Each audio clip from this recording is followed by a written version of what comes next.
Welcome, everybody. This is Ring B at the Hala Legia now in Kielce, Poland. We are just about to start day 4 of the IEBA Youth Men's and Women's World Championships. That's me, Andy Clark, your commentator. We've got an afternoon session and an evening session, and so many good fights coming your way over that period of time. Let's have a look at the lineup for this afternoon session. That top fight there, Taratbai against Shinohara, that is actually a walkover for Kazakhstan. Shinohara unable to take part, so Taratbai goes straight through in that one. So we'll have 3 fights in the women's flyweight division, then we'll get straight into the men's light heavyweight. And the one to look out for most really is Brian Leon Salgado against Jacques Pukov at light heavyweight.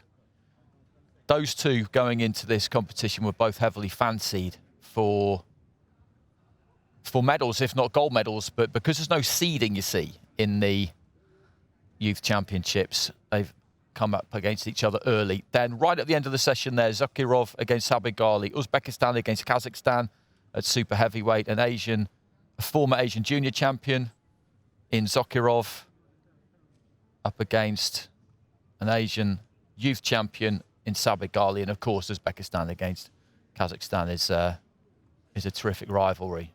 Every single time you see that fight, that kind of fight, it does tend to ignite. There's the mascot backstage.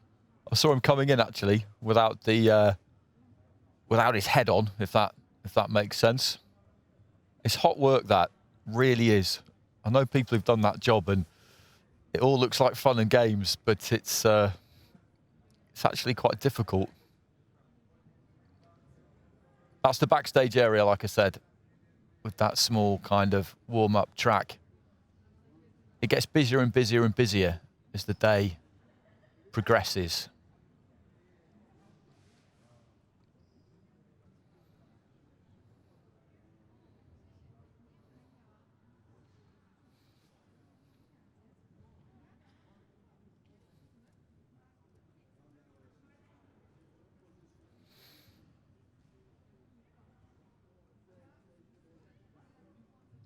Well, that Finnish fighter there, that's Paila Kaivaoja. She's in action in what will now be our second fight of the session. So just getting loose, just looking to get loose.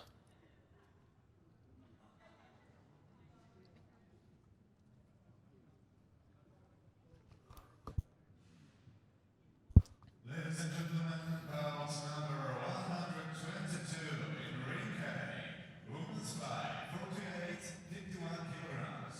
Into the red corner, please welcome boxer from Uzbekistan.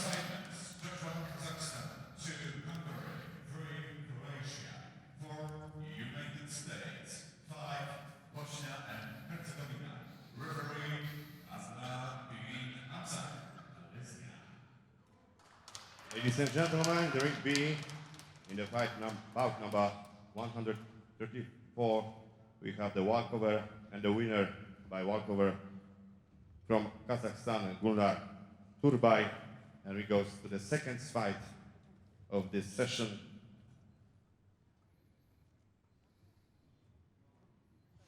Bout number 135, 51 kilogram women's. Please into the red corner. From Ukraine, Daria Kutarina. So confirmation of that walkover in the opening bout. Tarapbai of Kazakhstan going straight through. This is Daria Uturina of Ukraine, boxing out of the red corner. National youth champion in 2020, boxed in the European youths, got to the quarterfinals. Now please to the blue corner from Mongolia. Kulan Aldanbayev. Altanbayev of Mongolia in the blue corner, quarter-finalist in the Asian youths, youth and junior national champion herself.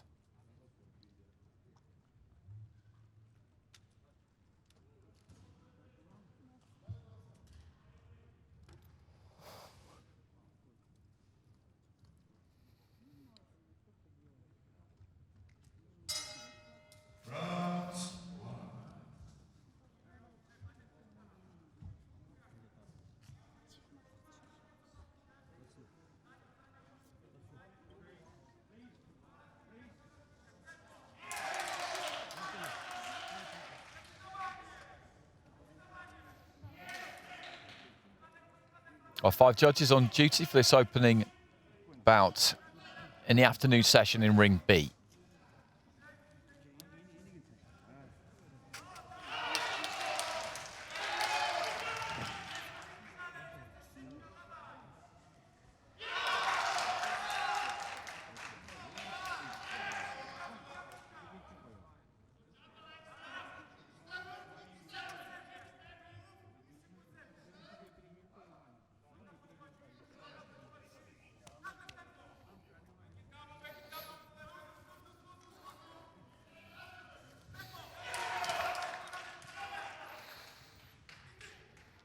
Slight delay here.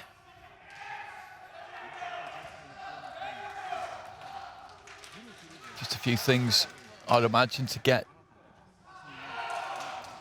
in order at ringside. Have to make sure that everything is in place and absolutely ready. Everything's functioning, working.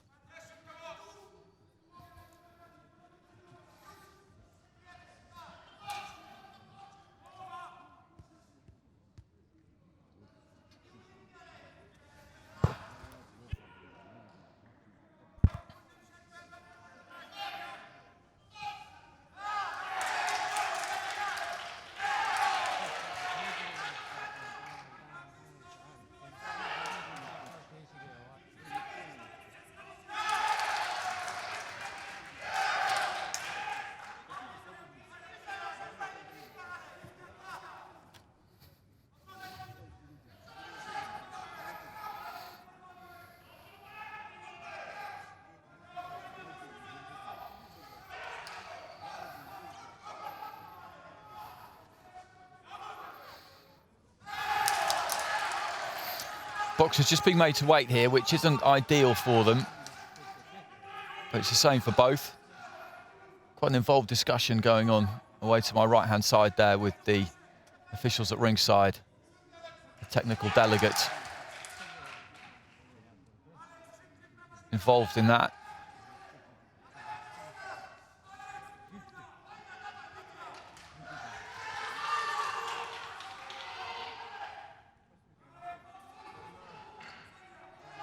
And now just having a quick word with the referee.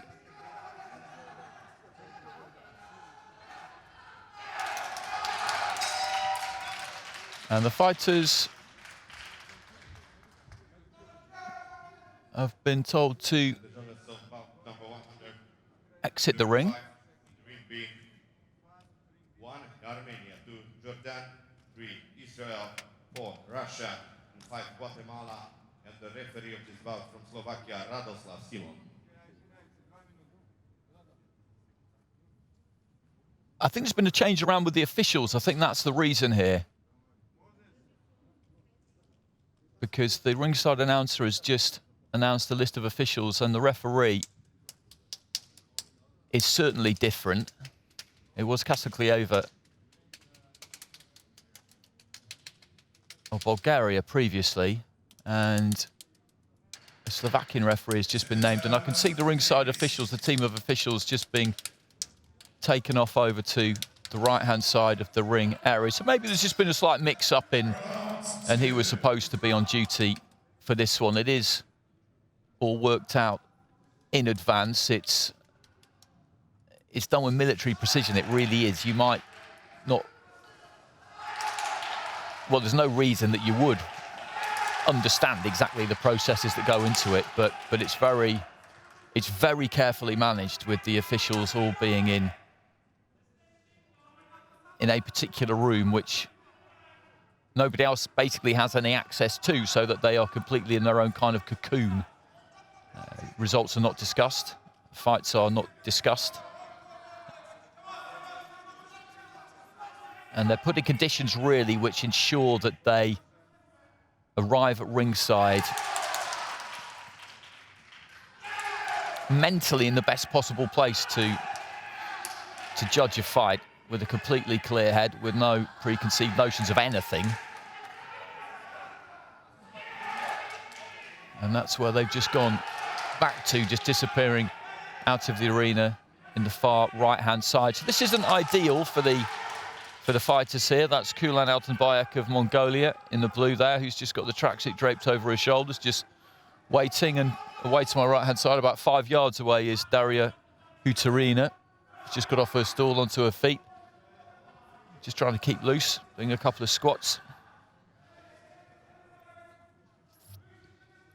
And a new team of officials has arrived at ringside, and it was as simple as that. I think the wrong team came out for this opening bout. Possibly the team, I'd imagine what probably happened, and this is a guess, but I'd imagine what probably happened is that the team who were assigned the first bout of the session, which actually turned out to be a walkover, came out to do this one, and they had to be sent away and replaced by the 5 judges and referee who were actually assigned this fight, which is fight number 2 of the session. That would be my guess as to what has happened. Anyway, we're about to get underway.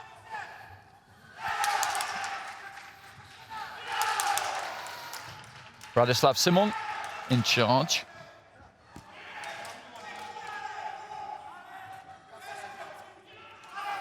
So Hutarina of Ukraine in red, Altenbayek of Mongolia in blue. And Altenbayek comes out as a southpaw. I said this yesterday, Mongolian fighters, you get an awful lot of southpaws. Altenbayek looking to try and land that 1-2. Hutarina of the two is quite noticeably taller, quite open with the way that she holds those gloves, looking for the jab as Altenbayek tries to get more onto the inside. Hutarina just dabbing with that lead hand. Altenbayek reaching with her left, didn't quite reach with it. Counter left hand there from Altenbayek did land, but not with any great force.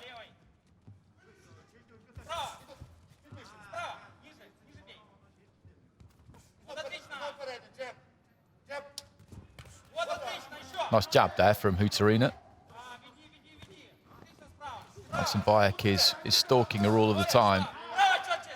Hutarina is taking the outside of the ring, or the outer portion of the ring. Takes the centre there and look to sting with the right hand. Altenbayek's not getting close enough. She knows that she needs to close the gap because Hutarina's got the longer reach, but she's not cutting down the space far enough for her to be able to land. Good jab there from Hutarina. That's what she needs to do. Keep that jab working and catch Altenbayek on the way in. Nice long right hand there from Hutarina, who really does have long levers on her, long reach. Very tall for a flyweight.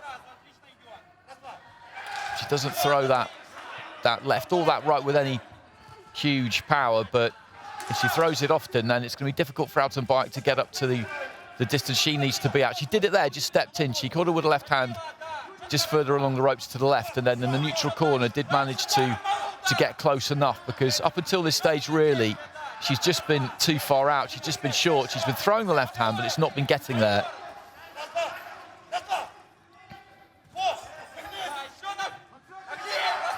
Jab right hand again there from Hutarina.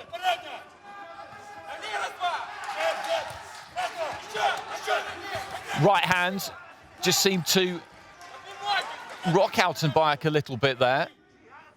And Hutarina saw that and looked to jump on it. And Altenbayek actually got her feet back underneath her and responded pretty well. Hutarina was just a little bit overzealous there, I think. Left hand to the body there from Altenbayek, and then falls short with the left hand. And that's been the story of the round for her so far, really. It's been difficult for her to get into range.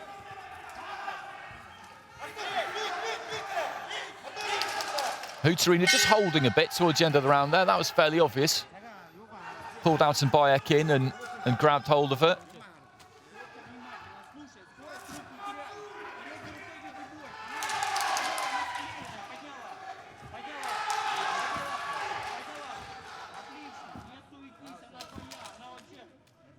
Split scoring, 10-9s there from 3 judges for Hutarina. A couple of 10-9s in favour of Altenbayek. Altenbayek took the centre of the ring. She was the more aggressive of the two. She was the more proactive of the two, if you like. Hutarina, as I said, working around the outside, using that jab right hand, using her reach. I would have said that it was Hutarina who landed the greater volume of scoring punches in that round, but it wouldn't have been by a lot, and nothing major was landed by either one. I just saw that lead hand, that left-right hand from Hutarina, probably one of that round. Altenbayek, as I said, struggled just to get close enough to be able to reach with that left hand. Again, she's looking to jab to the body there, Altenbayek. That was better, stepped in and let the left hand go. She's got to take a little bit of a risk to get onto the inside. She might eat the odd jab. Needs to try and move ahead on the way in. Maybe she will have to take a couple to land a couple herself. Right hand there from Hutarina. I don't think it quite landed. Short right hand from the Ukrainian in red. That did get through.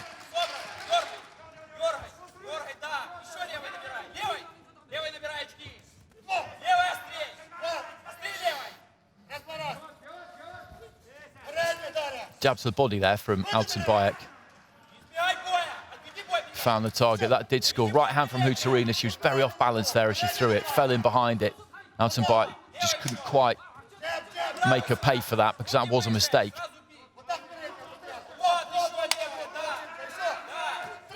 Left to the body again from Altenbayek, who's just shuffled in just fractionally further.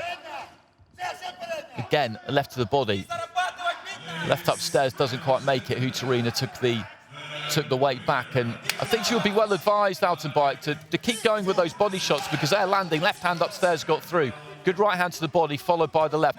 If she throws that jab and finds the body, then she may as well put another punch on the back of it, because the fact that she's landing to the body tells her that she's close enough, that she's in range. Good jab there from Hutarina. And again, she lost the balance with the right hand. Altenbayek had taken her feet out, so wasn't in distance there, wasn't in range.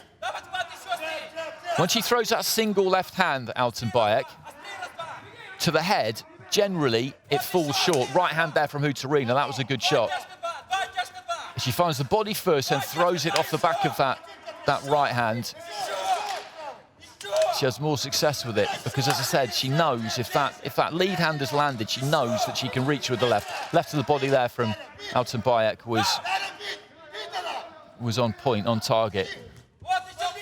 Into the final 30 seconds of round 2, and this has been another tight round. Hutarina's landed a couple of really good shots from the outside. Sneaky little left there from Altenbayek, but Altenbayek's done some good body work.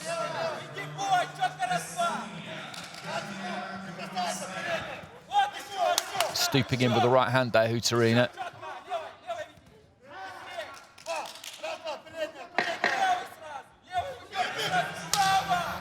That's a good example of what I was talking about. She's thrown 2 left hands there. 2 single shot left hands, if you like, in fairly quick succession, but she's too far out. They were never going to get there.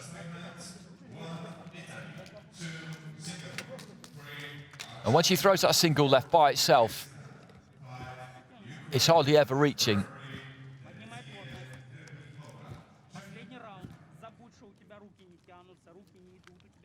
So let's have a look at the scores. And Altenbayek gets 10-9s with 4 of the judges there. So we've got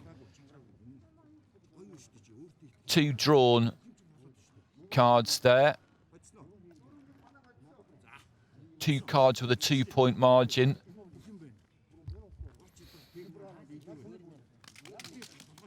One way and another one with a 2-point margin in the other direction. Seconds out, please. There's that bodywork. I think that's probably what edged it for her, because overall, I'd say she probably did land more. Third and final round. And the winner of this will go through to meet Gulnur Turapbay of Kazakhstan, who progressed via a walkover to the quarterfinals.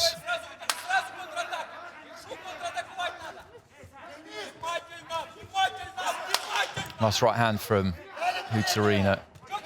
Altenbayek just quickening up those feet, trying to close that gap, that distance as quick as she can. Hutarina again there, just charged in a bit, and we saw her do that in the first round. I think she maybe felt that she stung Altenbayek a bit.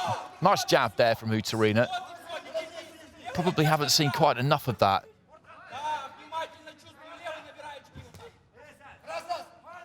Counter right hand from Altenbayek. It's just short, hit the shoulder.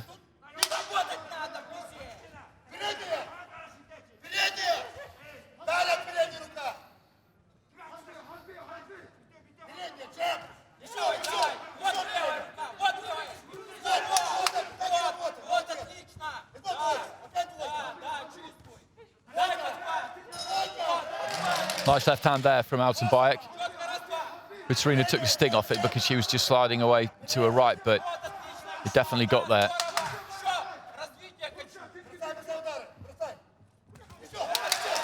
Nice jab, but a good left hand from Altenbayek. Single right hand there from Hutarina. Again, not too much in this final round, there really isn't. Hutarina is a little bit frustrating because she's got some tools, and if she just threw that jab more, she could really keep her opponent occupied with it. There's that single right hand, and again, that got through. Maybe that single right is the shot for her, because when she's thrown the jab in this round, Altenbayek's looked to come straight over the top of it with her left, because she has got a slight habit, Hutarina, of bringing that jab hand back quite low.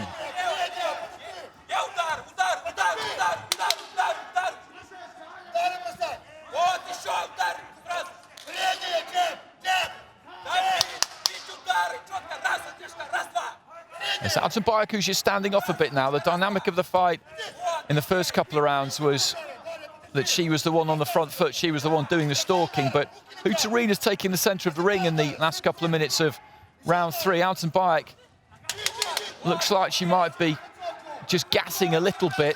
Hutarina, I think, could maybe have stepped on her a bit more in this final minute.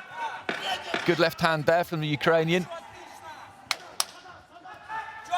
I think if she'd really ramped up the pressure a bit towards the end of the Ukrainian there, she could have really put a stamp on that final round.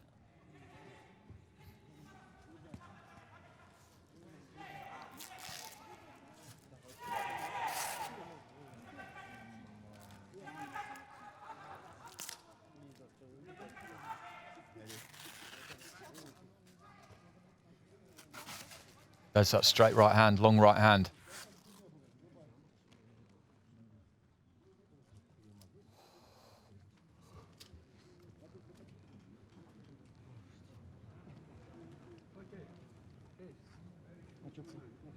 Ladies and gentlemen, in the ring being about 135, win on points by split decision from the blue corner, Altenbayek. Altenbayek gets it via a split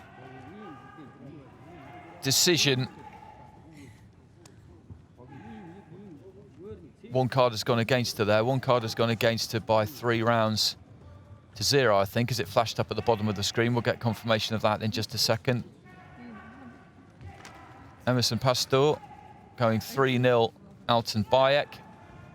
Sergei Krutasov 3-0. Pastor, I beg your pardon, 3-0 Hutarina. Krutasov 3-0 Altenbayek, and the other 3 were 29 points to 28. It was tight. There was not much to pick in any of those 3 rounds, to be honest.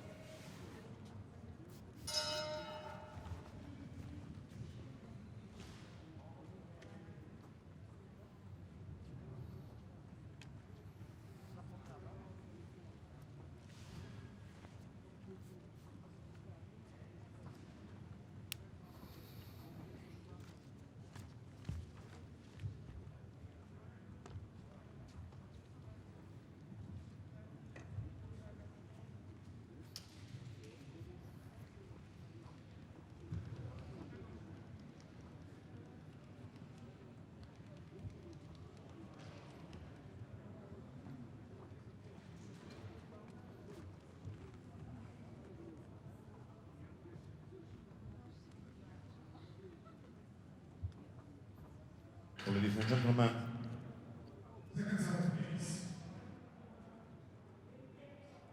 So it's Alton Bayek who goes through to meet Gulnur Turapbay of Kazakhstan in the quarterfinal. 17 fighters in the flyweight division for the women. 51-kilogram women's, please into the red corner. From Jordan, Hanna Nassar. Hannah Nasser of Jordan making her way to the red corner. National youth champion a couple of times.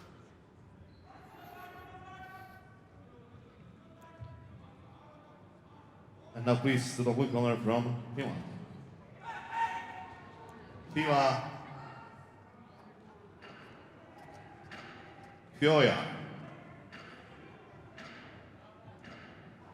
And this is the fighter we saw backstage having a quick spar with the mascot, Fila Koivu of Finland. Of the bout, Mongolia, Sri Lanka, Poland, Uzbekistan, Ireland, and the referee from Azerbaijan, Mr. Emir Gurbanaliyev.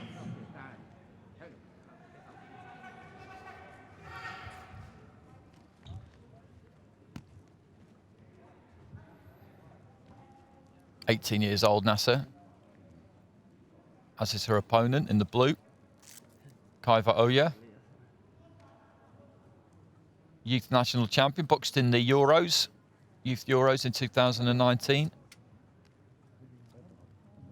Got to the round of 16.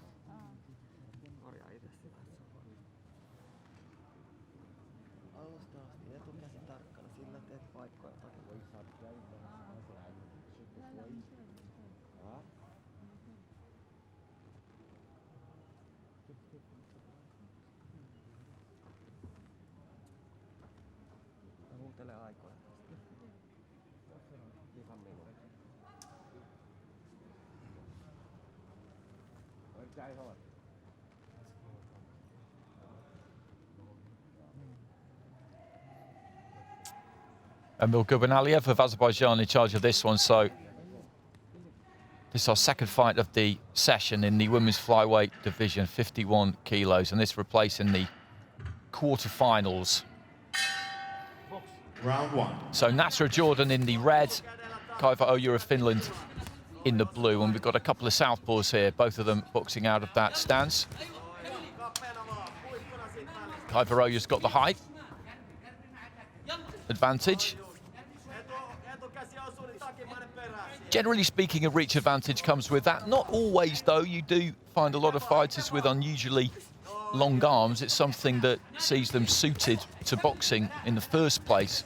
So it's no coincidence that that happens. So if you've got an inch or two on your opponent, it doesn't necessarily mean that you'll have the reach advantage. Kaiva Oya looks a kind of technically well-schooled fighter, looking to try and use that jab. Referee just having a word with Kaiva Oya there about delivering punches with the inside of the glove, not with the knuckle part of the glove. i.e. for boxing, you land a scoring blow, a blow that the judges will take into account by using the knuckle part of the glove, and it has to hit the target area, which is the torso, and she did exactly that with that jab there, Kaiva Oya. Needs to land on the torso or the front of the head. That wide left hand, that wide swinging left hand, that would have been the one that he was warning her about, the referee, but she throws that quite wide.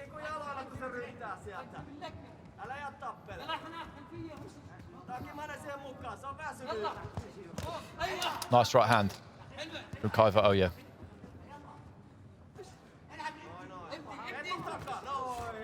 Good 1-2 as well. As Nasser was coming forward, there was no real weight on it, but both punches landed. They were easy to see as well. That's one of the advantages of boxing on the outside, is that punches delivered from there, like that jab there, are easy to see for the judges at ringside. It sounds like a quite basic point to make, but it can matter, because judging fights is all about working out who has landed more. And if one fighter's punches are easy to see landing, then all the better for them.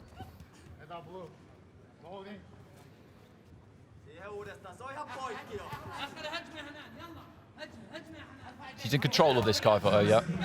Nasser's quite basic in her approach, as you can see there. She kind of ran forward behind the jab. Kaiva Oya with the 1-2. And the jab again. She could pick her off on the way in here quite comfortably. She's got enough skill to be able to do that, the Finnish fighter wearing blue. Nasser is putting plenty into this, but she's a bit limited. And again there, she falls in behind that left hand, the weight completely over the top of the front foot, and that just means that there's only one thing that can happen there. When she throws it, she's going to keep moving forward. That's where her weight's taking her. She can't possibly stop herself.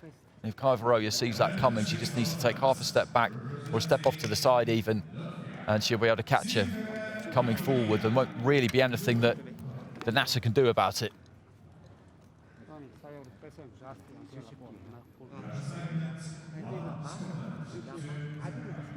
10-9s across the board for Kaiva Oya. One of the easier rounds to score that these team of judges will have.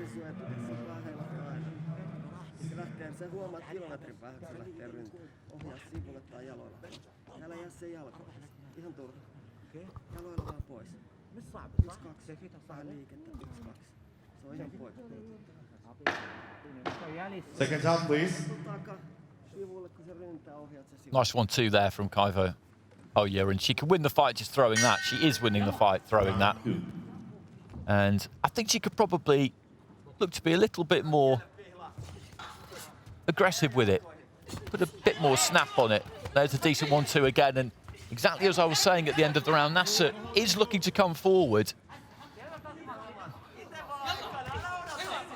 She fancies it, but she just doesn't have the technique to go with her spirit, if you like. And really, Kaiva Oya just has to wait for her to do that. Wait for her to launch herself. Keep her composure. And as I said, maybe just a little half step back, give herself the room to punch and land on it as she's coming forward. There's that nice 1-2. May as well just keep snapping that out.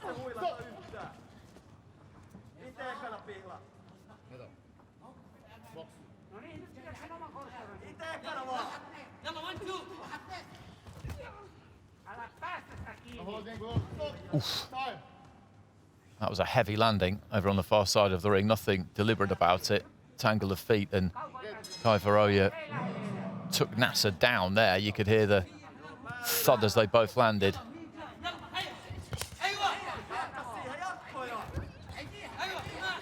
Couple of good jabs there from Kaiva Oya.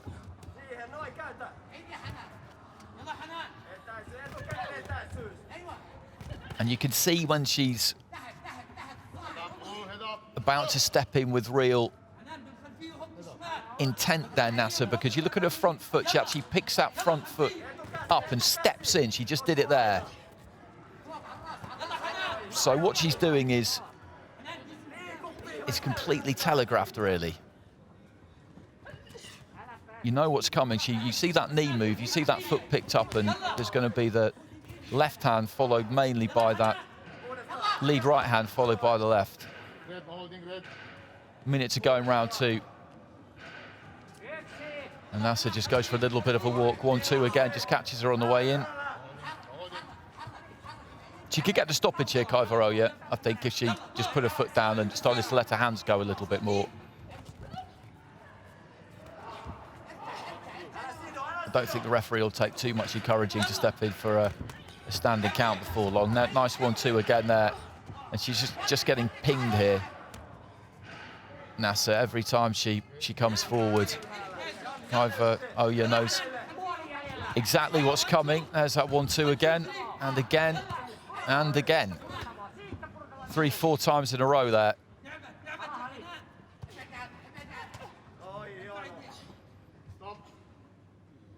She's very, very game, Nasser. You have to give her credit for that.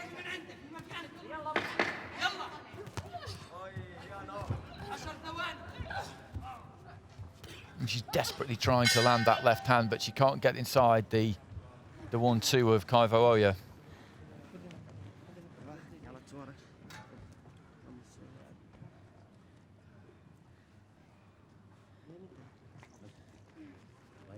She's had 32 bouts. Kaiva Oya began boxing in 2016, so a 10-8 in there from Maciej Jurgot, and I can completely understand that. A bit surprised, actually, there aren't more 10-8s in those scorecards, because that was dominant. What AIBA judges are looking to do, I've been saying this the last few days, and I will repeat it every now and again because it's important, they're looking to interpret dominance when they're giving their scores. So if you've got a dominant round like she had there, Kaiva Oya, you would score that 10-8. If you win the round, but it's a kind of regulation round win if you want, then that'll be 10-9. They can give 10-7s and 10-6s. 10-7s has got to be, that's got to be a very dominant display. 10-6, I mean, you never see a 10-6. If somebody's won around 10-6, then really the referee should have stopped it. You shouldn't ever really see a 10-6 by that rationale, if you get my meaning. If somebody's dominated to that extent, then the fight should have been stopped. And as I say, that's why you don't see them, because the referees know what they're about, and they just wouldn't let a contest like that continue. Good left hand again there from Kaiva Oya. Standing counts, knockdowns as well are just part of the overall picture for AIBA judges.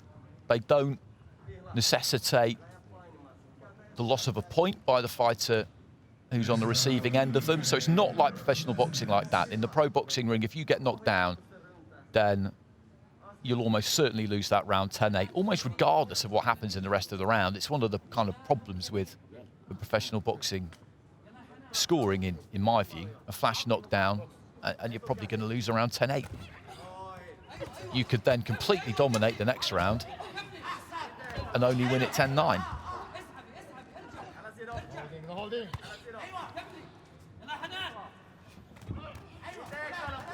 And still she comes forward here, Nasser.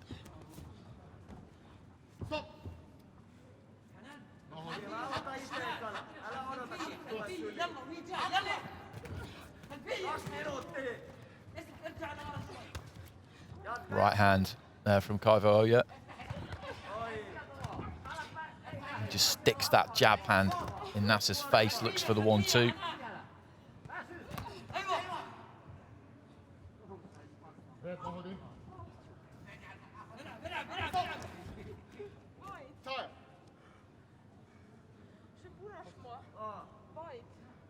Well, she's saying, Kaiva Oya, that Nasser bit her. She's got a little mark on the shoulder there. You could see a little bit of a mark on the shoulder, and the referee, I don't know if he took a point there or not. I couldn't quite see. But I don't think he saw it. Kaiva Oya stopped and pointed it out to him, pointed the blemish out to him, saying that Nasser had bitten her. If the referee saw it, then he would have to disqualify her, I'd have thought. But you can't really just take a fighter's word for it. And she's right above me now, Kaiva Oya, and I can see the blemish on the shoulder. It's difficult to know exactly how that would have happened, but having said that, the kind of feeling you would get from a set of teeth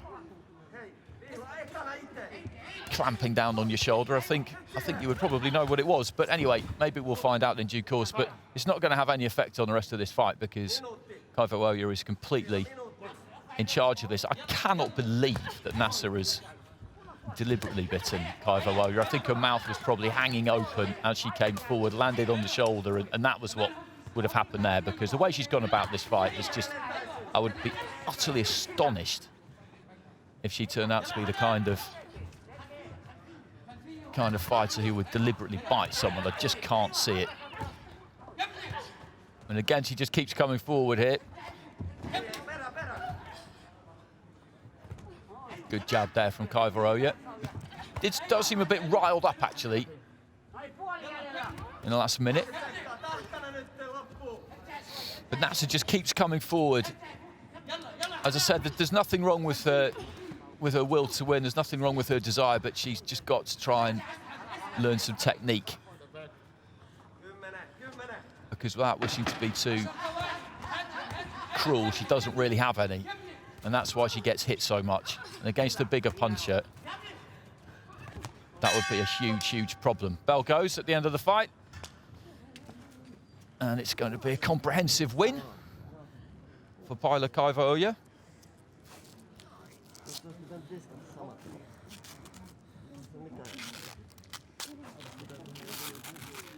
And that's the story of it. That jab hand, that 1-2, just landing on her again and again and again and again.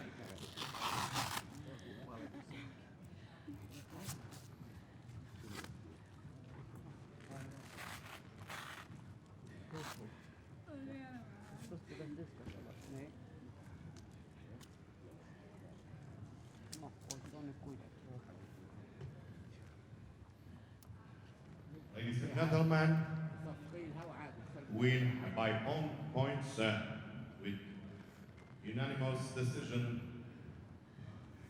from the blue corner, Paula Kaivaroja, Finland. So Kaivaroja goes through. Unanimous decision, some 10-8s in there. And a point was taken by the referee for what Kaivaroja claimed was a bite. So that was a curious incident in the final round. 10-8s from Sri Lanka and Poland there. So a comprehensive win, as comprehensive as I've seen actually in the women's section over the course of the last few days in Ring B. And Kaivaroja will fight the winner of our next fight, which sees Salma Lalali of Morocco up against Valeria Linkova of Russia.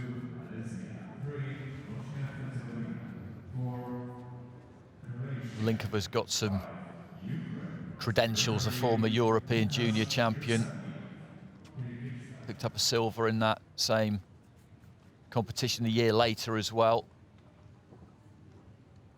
Two-time Russian junior champion, 2021 Russian youth champion, so that is a good resume. Lalali, a two-time Moroccan youth national champion herself.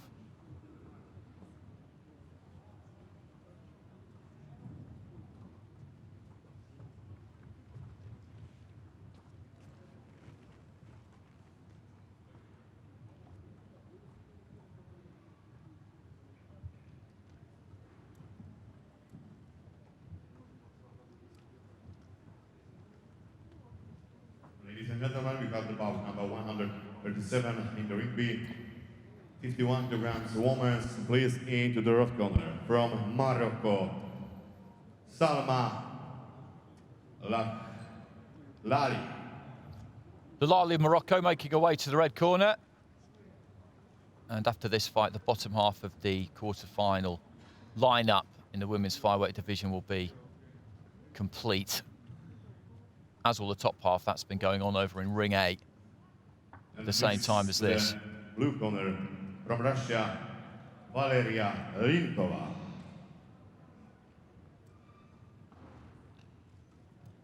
And here's Linkova.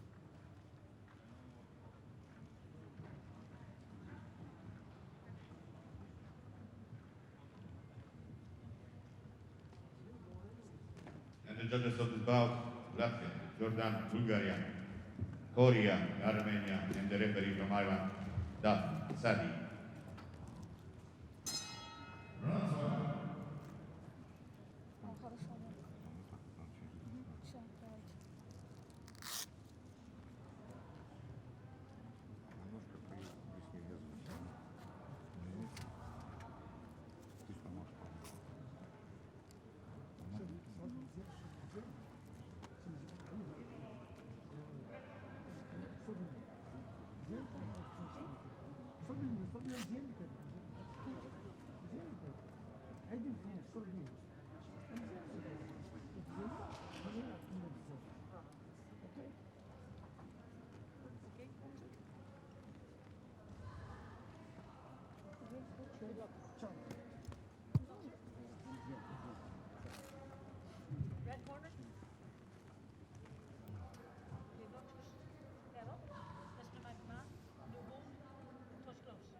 Sadie Duffy in charge of this one. So we've got Lalali of Morocco in the red, Valeria Linkova of Russia in the blue, and Linkova, as I said, has got some hardware in that trophy cabinet.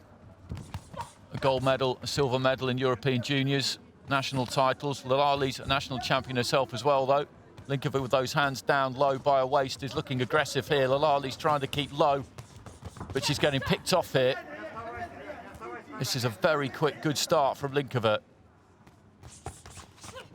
Interesting style she's got. Fighting against the shorter fighter, those hands being low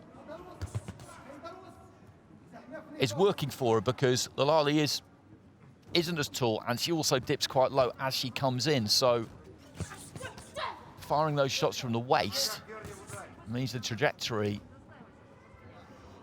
is quite easy. She just needs to shoot them up a little bit. Whereas if she had that tight high guard, she'd be punching down, which can be quite tricky.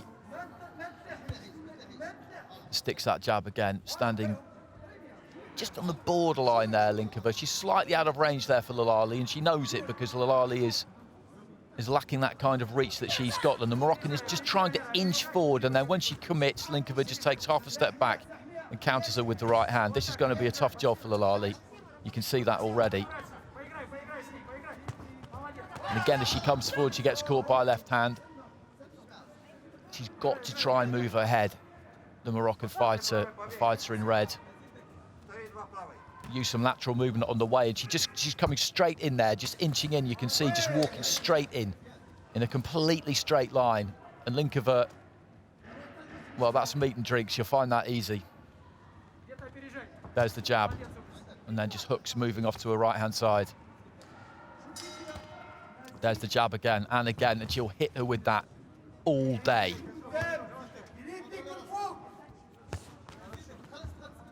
Left hand steps off to the left, throws another left. Into the final minute of round one. Again, just exiting to the right after throwing that right hook. 1-2, catches Lalali again, and there's just not all that much the Moroccan can do about this at the minute. She's trying to keep that guard high, but it's not really all that tight. Feet come forward, but Linkova's movement is too good to be caught by that.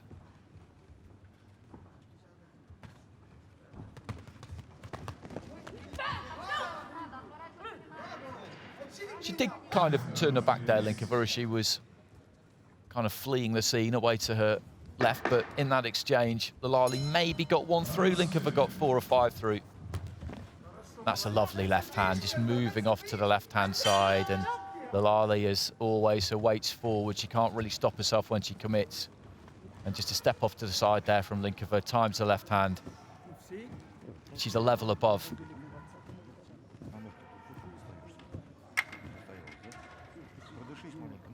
A couple of 10-8s, and the rest 10-9s there for Valeria Linkova.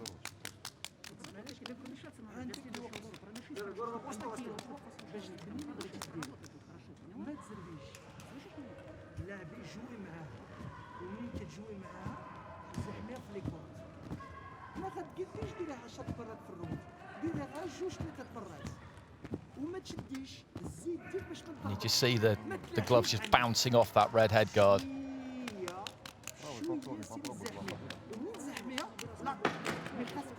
Seconds out, please.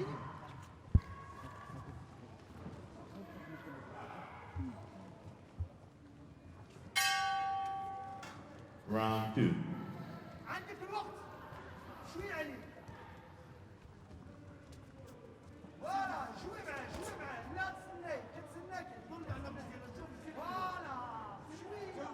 For the uppercut a couple of times in the second round so far. Not something we really saw her throw, Linkova, in round one. The uppercut, it's definitely there because Leilani dips that head as she comes forward, and as I've been saying, as she commits, the weight is forward.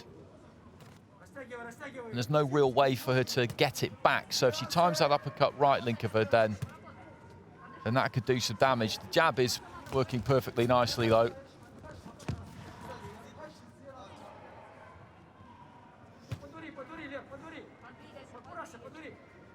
switches fairly seamlessly at times between orthodox and southpaw.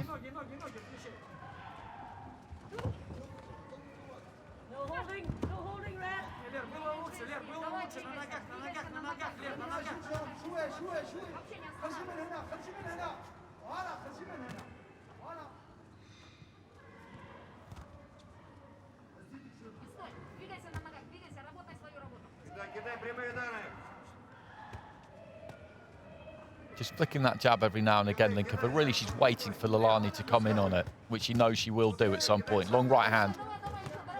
And again, lovely 1-2. And our referee steps in with a standing count as the head just snaps back there. I feel for Lalani a bit here because there's just not anything she can do about this. She's up against someone here who has got all the tools just to pick her apart, and that's exactly what she's doing. And for Linkova, quite honestly, this is easy. This is like a sparring session. Switches southpaw, throws the 1-2. Lands it out of that stance as well. Just trying to feint with that front foot there, Linkova, just seeing if she can tempt Lalali to come in. But the problem Lalali's got now is that when she does come in, she gets hit. And when she's standing at range, she gets hit. So it's difficult for her to know really what to do.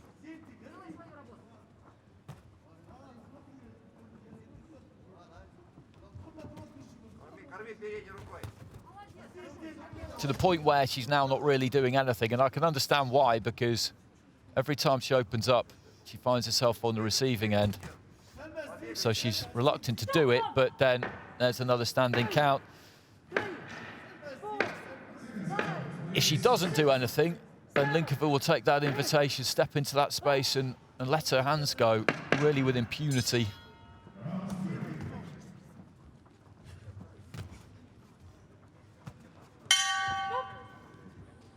Bell goes at the end of the round.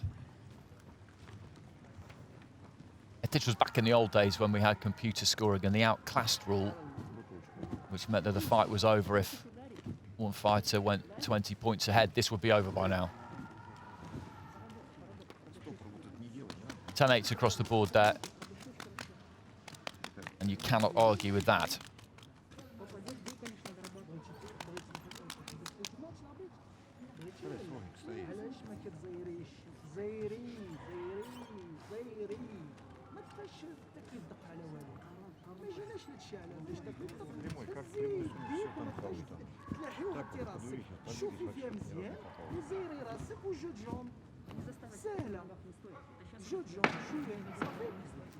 Seconds out, please.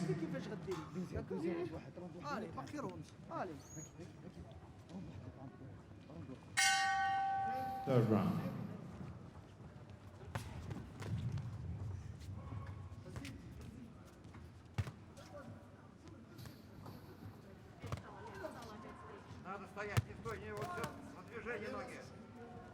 So third and final round here, Valeria Linkova of Russia in the blue.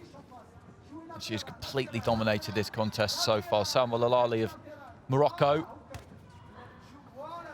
has worked hard. She's tried everything that she can. She's just been outclassed here by Linkova. And there's no real shame in that because the Russian has got some serious credentials. A former European junior champion, a national youth and junior champion.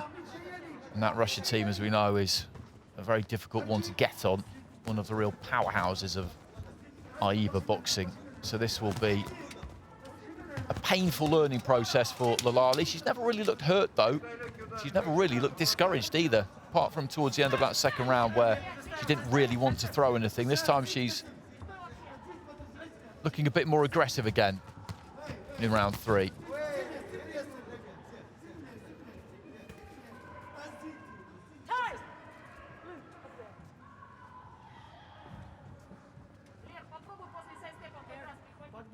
It's the hair, I think, sticking out the top of the head guard, which the referee is just asking them to attend to.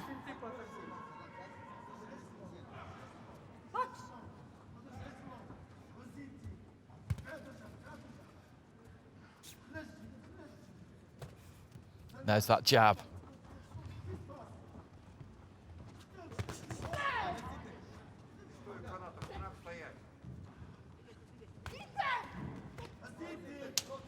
hand, long right hand. It's just target practice really for Linkova.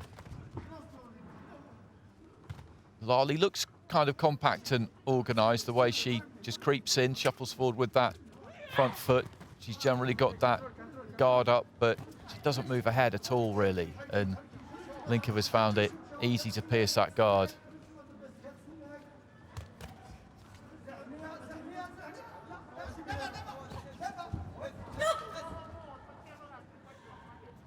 She span around there, Lalali, and as soon as she turned back round again, Linkova was straight on it.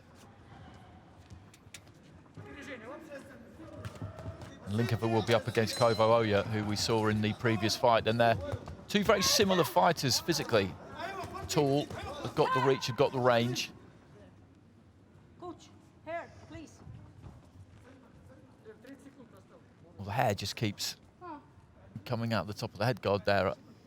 I don't think it's really obscuring her vision. I mean, it looks untidy, but I don't think it's really having any effect on her. Final 30 seconds. After this, we head into the men's light heavyweight division.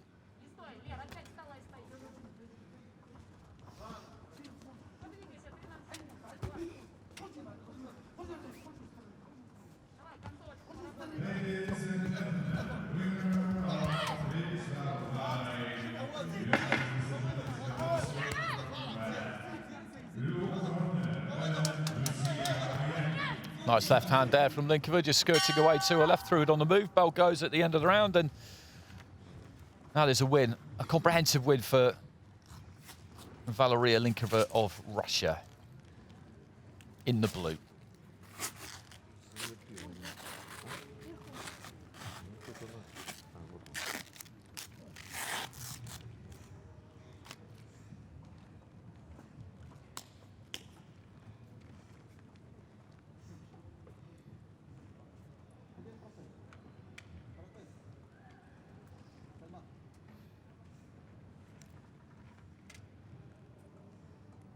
Ladies and gentlemen, the bout 137, win by points with the unanimous decision.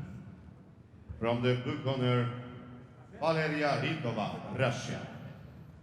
Linkova gets the win, and those are wide margins. I said that Koivu Oya in that previous fight had won by as clear a margin as I'd seen anybody. I think that is the clearest margin I've seen certainly any female fighter win by. No point deductions in there either, so you've got 3 10-8s there from Leonid Hanovic, 1 10-8 from Eunice Nabil, 2 from Maria Klavakleva, 1 from Kim Jong-in, and 3 from our judge at the bottom there,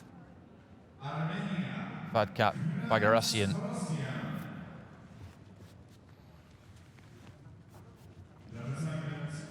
And she looks a really good fighter, Linkova. It'll be interesting to see what happens when she's set more of a test, and I don't mean to be too unkind to Lalali there, but she was absolutely made for Linkova because she just shuffled in, didn't really move her head, and with the height and reach advantage that Linkova's got on her, she could just hold that distance and pick her off.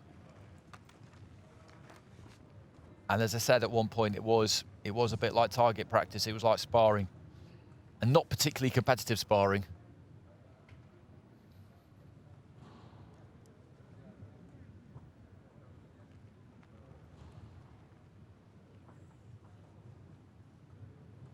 Ladies and gentlemen, in the bout number 138 in the ring, be please in to the red corner from Italy, Domenico Vinciguerra.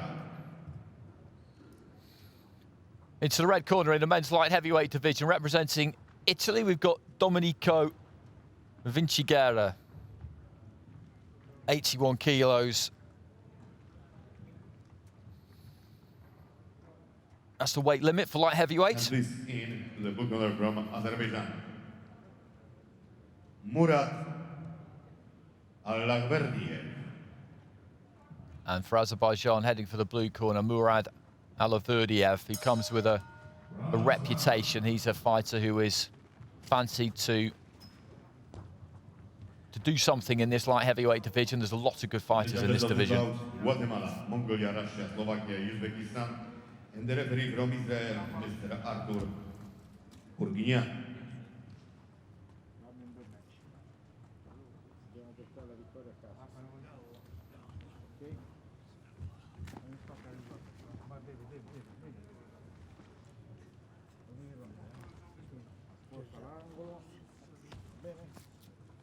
So Vinci Guerra in the red, Alaverdiev in the blue.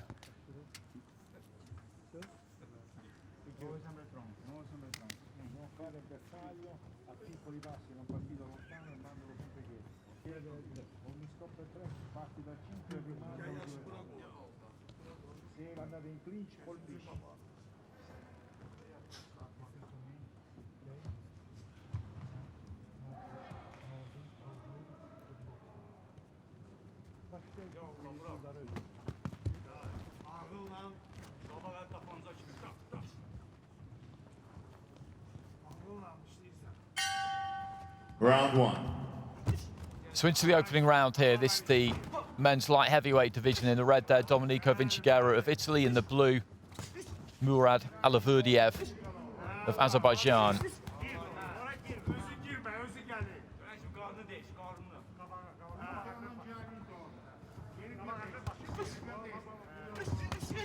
Nice right hand to the body there from Alaverdiev.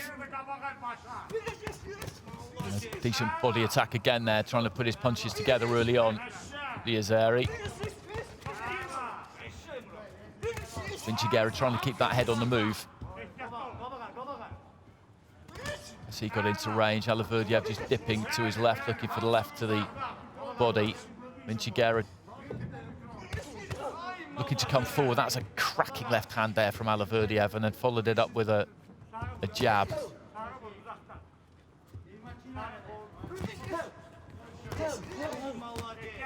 Right hand there, though, from the Italian. That was the first really good shot that he's landed. He's the fighter on the front foot here. He's the one looking to try and walk Alaverdiev down. Alaverdiev, though, looks happy enough with that. Setting his feet and really letting those hands go. That's some good work on the inside there, though, from Vinci Guerra. That was nice. Found the body and then went up top. Halfway through round one, and this is an interesting fight, this, because the first minute was definitely Alaverdiev's, but there's already signs in the second half of this first round that Vinci Guerra is beginning to get to him. But Alaverdiev has put a lot into that opening 90 seconds, has been made to work very, very hard, and again he sets his feet and lets his hands go there.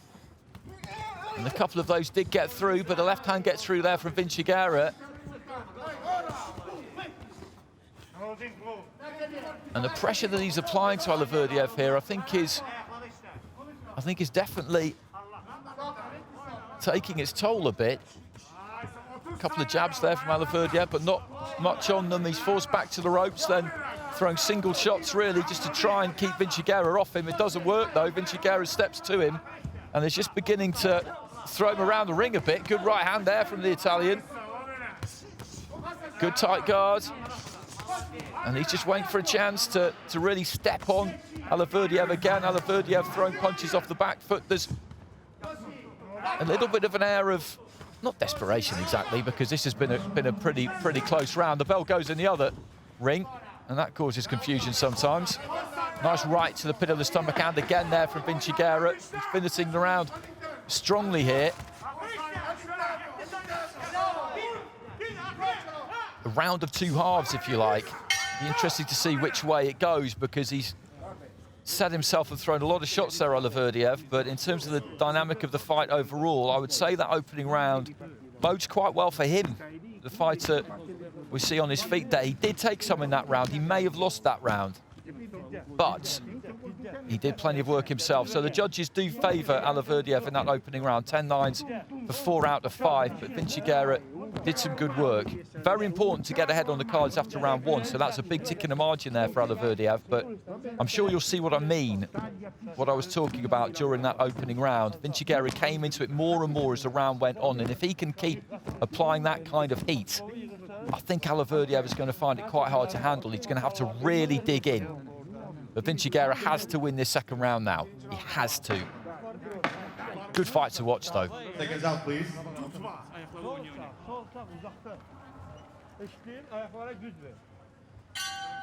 Round 2. So into the second, and Vinci Guerra quickly to the centre of the ring. Right hand to the body. Alaverdiev, again, just sets those feet, lets those hands go.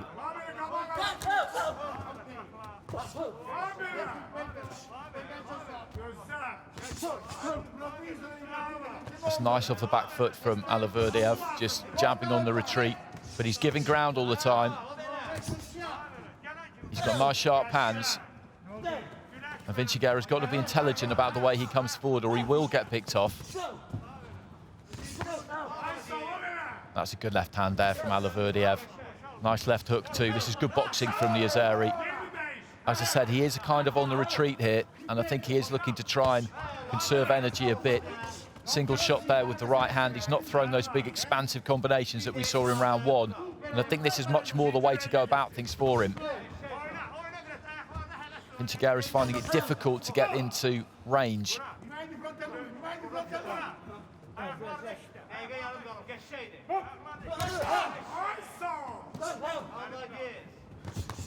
Good right hand there from Alaverdiev, but on the inside there, Vinci Guerra has some success himself for the first time in a round, really. Left hook comes in. They trade right hands. And this is where he needs him, the Italian, really. Did some good work on the inside there, a couple of uppercuts. Sticks the jab into the face of Alaverdiev, and this is not where Alaverdiev wants to be. Again, just ditching in that right hand, trying to keep Vinci Guerra off him, but he's, as he did in the first round, he's done plenty of good work in the first half of the round here, Alaverdiev. Can Vinci Guerra catch him up? That's the question.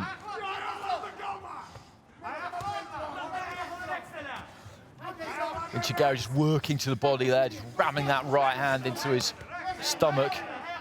Vinci Guerra, again, rolls forward, right hand from him. Alaverdiev is back to the ropes there, just doing whatever he can, throwing those hands just to try and keep his opponent off. Leans in, tries to get a hold. Wants to be careful with that. The referees are very hot on holding. Good uppercut on the inside from Vinci Guerra, who looks for the right hand. Alaverdiev, though, with a good chopping down right of his own. Great right hand there from Alaverdiev. Pulled that one out of the bag, and that could be important. And Vinci Guerra in this second round, like in the first, I don't think it's done quite enough. Alaverdiev is really, really digging in here. A couple of big right hands there.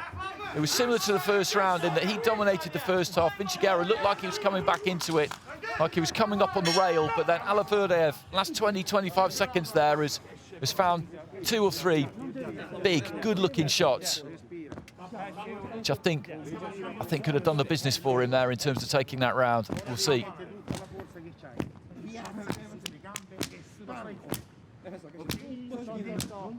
Split. 3 of the judges go with Alaverdiev, so 20 points to 18 on 3 cards, 20 points to 18 in favour of Vinci Guerra from the top card, and the other one is level. So he's got clear water there, Alaverdiev.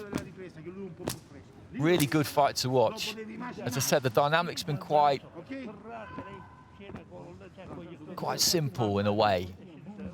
Alaverdiev has started quick in both rounds, built up a lead in both rounds. Vinci Guerra's come back on him and closed that gap, but in the first round, I think he just had too much to make up in that. Second round, it was the final 20 seconds when Alaverdiev just took it back away from him again. Gum shields come out.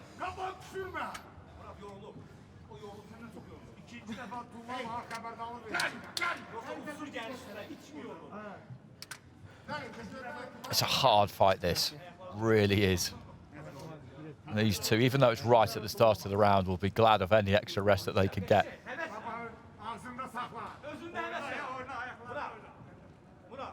Alaverdiev just wandering back into the neutral corner right above me. He looks He looks fairly exhausted, to be honest, and Vinciguerra's straight on him again. He knows that's going to happen. There's nowhere to hide. He's never looked for anywhere to hide, but there is nowhere. Right hand there from Vinciguerra. Tight guard, trying to move that head and swagger his way onto the inside. And trading shots on the inside there. Big, big punches. Vinciguerra and Alaverdiev both landing.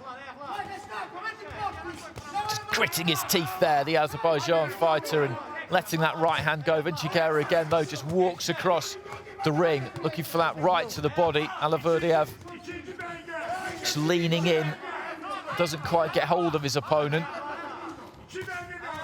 Slings a right hand in from the waist. There wasn't a great deal on that one.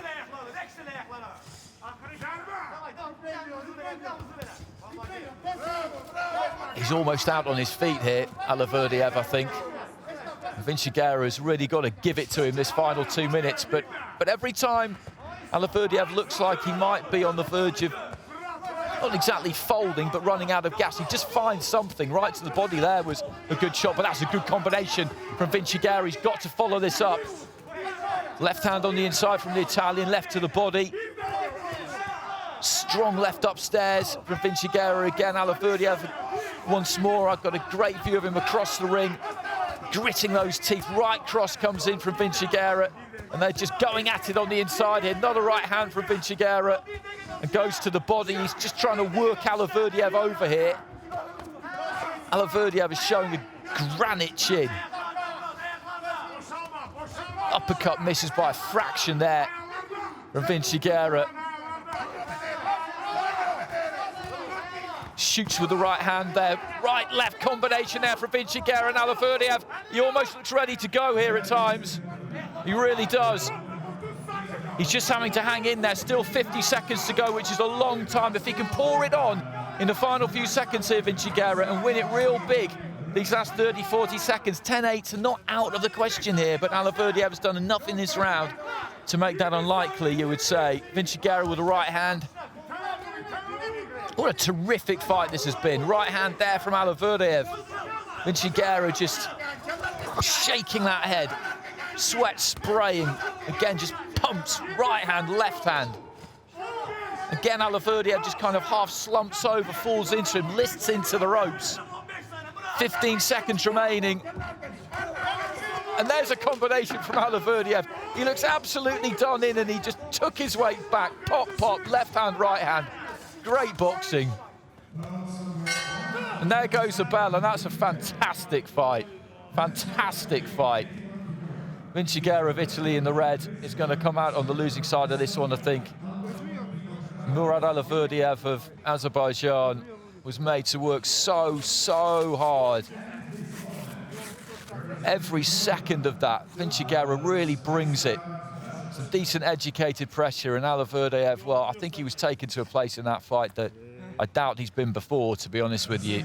He came with a reputation, and he's had to really prove his minerals in that fight.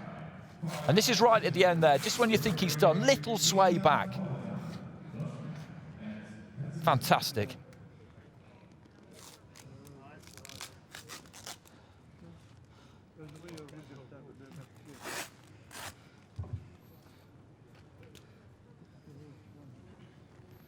Ladies and gentlemen, in the bout number 138 in the ring B, win by points with split decision.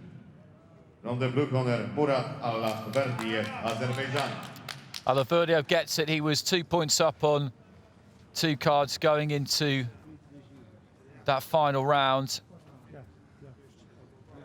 2 points up on 3 cards, I think it might have been, actually. Let's have a look at those final round scores. That was a Vinciguerra round, that final round, I thought. And 4 out of the 5 judges agree with that, so he's got it 29-28 with 4. Emerson Pastor has gone 3-0 in favour of Vinciguerra. They were close rounds, all 3 of them. They were close rounds. That was an absolutely marvellous fight.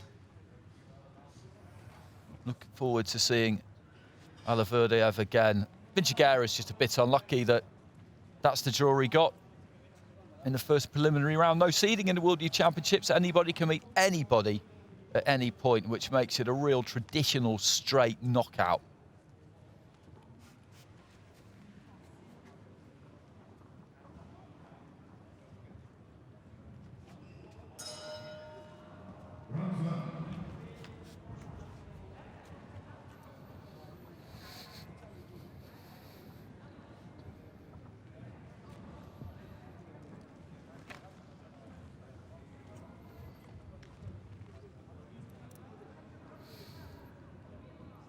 so much work rate, so much desire, and some real quality from those two as well. In the ring B, 81 kilogram men's, please into the red corner from Turkmenistan, Bakit Toktosun Ulu. So from Kyrgyzstan, wending his way to the red corner is Bakit Toktosun Ulu. This is another one in the light heavyweight division.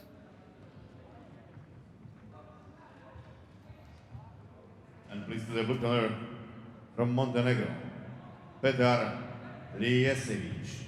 And representing Montenegro, Petar Lijesevic, the 2020 European Youth Champion, his country's first fighter to win that honour. And the judges of this bout, Sri Lanka, Azerbaijan, Uzbekistan, Russia, and Bulgaria, and the referee from Korea, Kim Yong-in.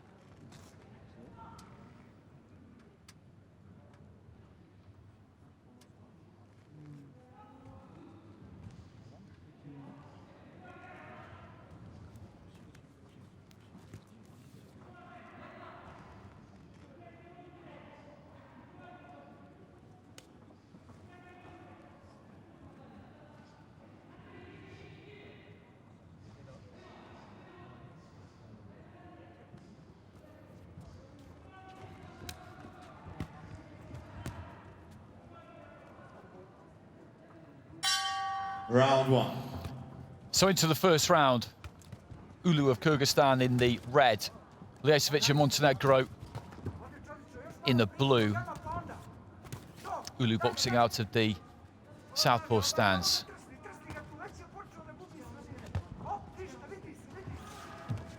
Landed a left hand there. Ulu, quite wide, he threw it, but it got to the target.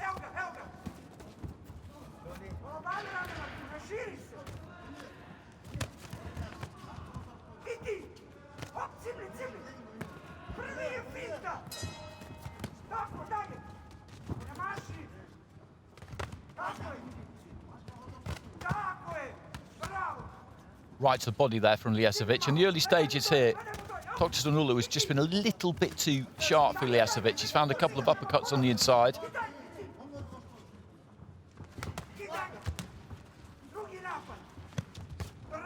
Right hand to the head there from Lijesevic. Right hand comes back from Ulu.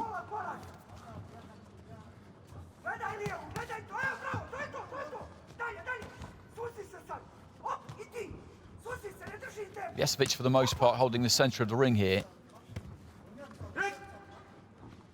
Looking to try and dictate terms. Right hand to the body from Lijesevic. Midway through round one. Nice short little jab there from Ulu.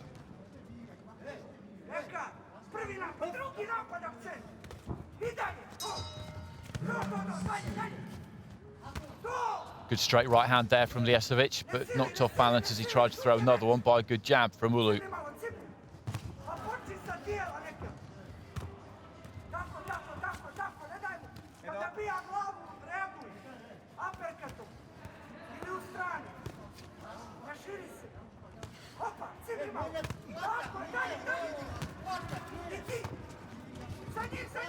Looking for that uppercut on the inside. He's thrown that a few times, Ulu. Doesn't throw it straight up, it kind of comes in from an angle. Long right hand there was let go by Lijesevic after the referee had called to break, only fractionally. But he looks for that uppercut on the inside. He kind of dips to his left hand side a little bit and then just looks to kind of rake it up at an angle. Dipping low at the waist there. Ulu, and the referee saying that Lijesevic was pushing him down and basically was responsible for him ending up in that position. I'm not sure about that.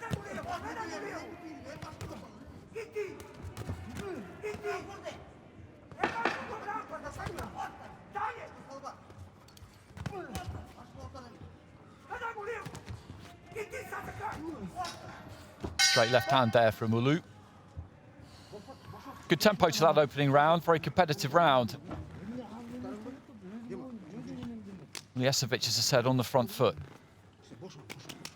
He was the one trying to dictate terms in there as much as he could, leading off for the most part.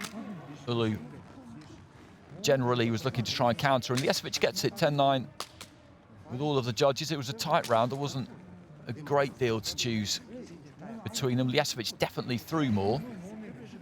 Ulu thought landed some good quality shots, such as that. Maybe a bit unlucky not to get anything with the judges there.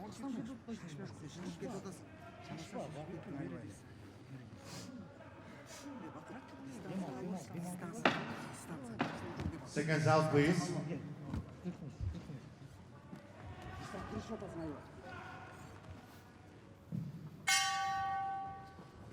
Round 2.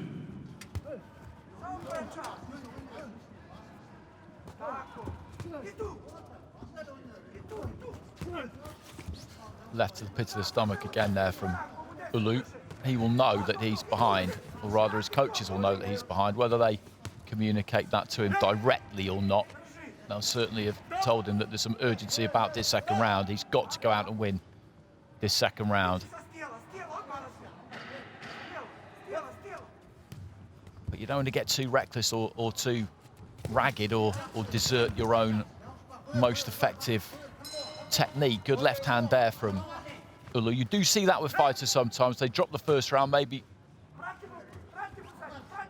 well, quite often actually, where maybe they think they could have got it, and then in the second round, rather than sticking to what they felt worked for them in the first round but didn't gain them any reward, they then go a bit too gung-ho and fight their opponent's fight. Ulu's not doing that here. He's sticking to his previous method, which is using the outside of the ring and looking to counter Lijesovic as he comes in. Lijesovic making a big show to the referee there that he's the one trying to remove himself from the clinch. And he needs to be careful there, Ulu, because he was holding on a bit. And referees will take points. You've had plenty of points taken in Ring B over the last few days.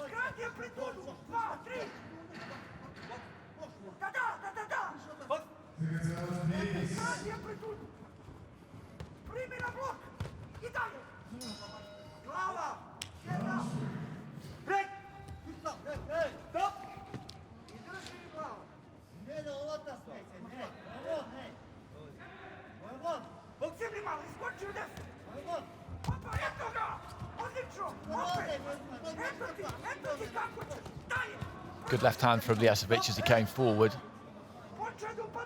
Ulu landed a left to the body. It's the final minute of round 2. Very similar to the opening round, this second round.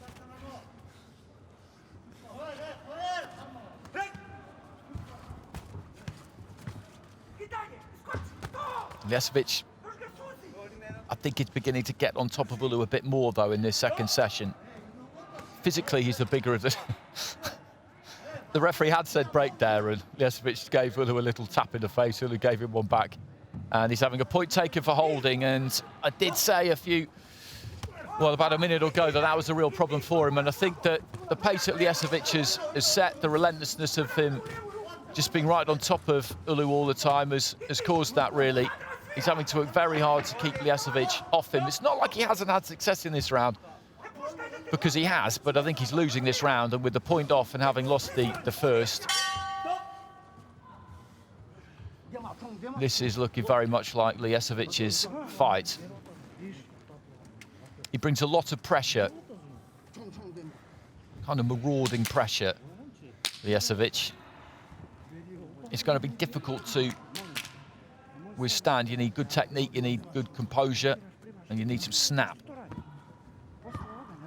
So 2017's all around due to those two 10-9 wins and the point deduction. So Lijesovic is cruising here.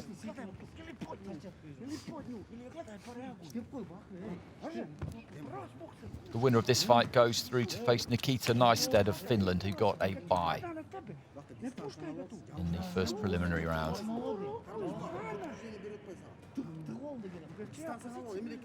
Seconds out, please.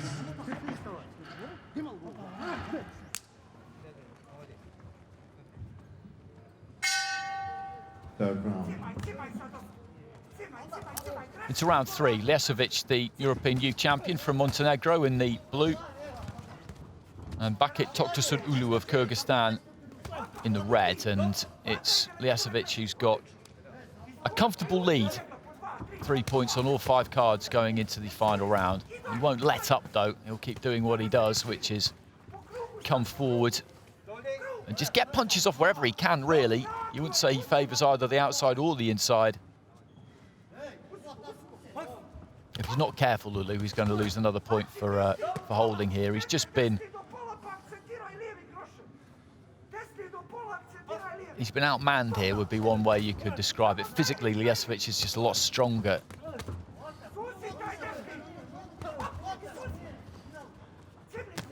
Good, stiff, strong right hand, that from Ljesovic. And Ulu is holding on there. Ulu is definitely holding on there. He's holding on for dear life there, and he'll be lucky not to get another point taken. Well, if he does that again, I'm sure the referee will take another one. Ulu, though, sneaks through a straight left hand there.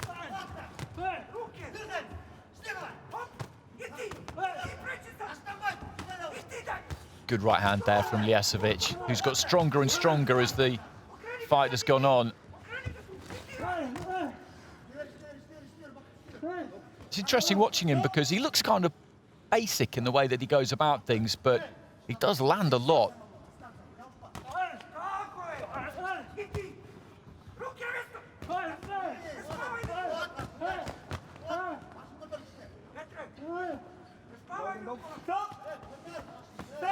Well, Ulu just tapping Ljesovic unnecessarily there, and Ljesovic let him have one back.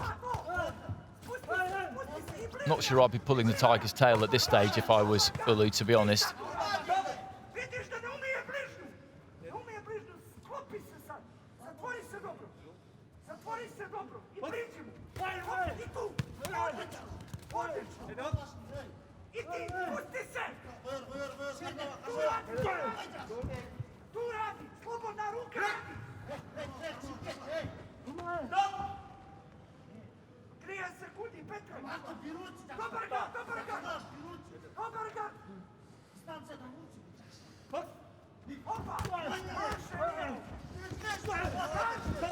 Left hand there from Ulu, just caught Ljesovic completely off balance and dumped him down in the blue corner. No knockdown, signalled by the referee. Final few seconds, and this has been another round for Ljesovic, so he's going to get this fight by a wide margin. Ulu has never given up on this. He's put absolutely everything into it. And particularly in that first round, he did do some good work. The first round was close. I thought so. It went Ljesovic's way. Rounds 2 and 3 were not close. And there was the point off as well. So Ljesovic is going to go through here, and rightly so.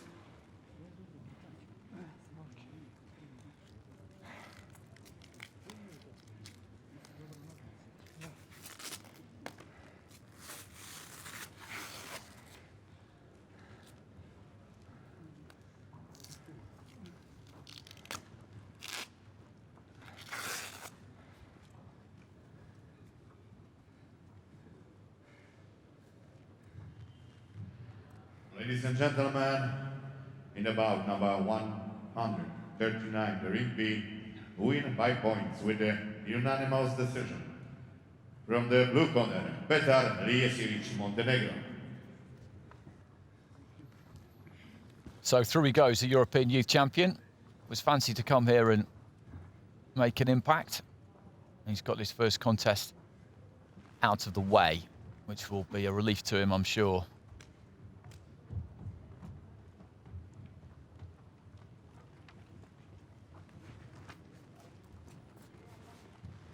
Alexander Kamadov giving that final round to Ulu, which gives him a little bit of joy on the scorecards. That's the only round he's won. Only round of the 3 on any of the 5 judges' cards that has gone his way.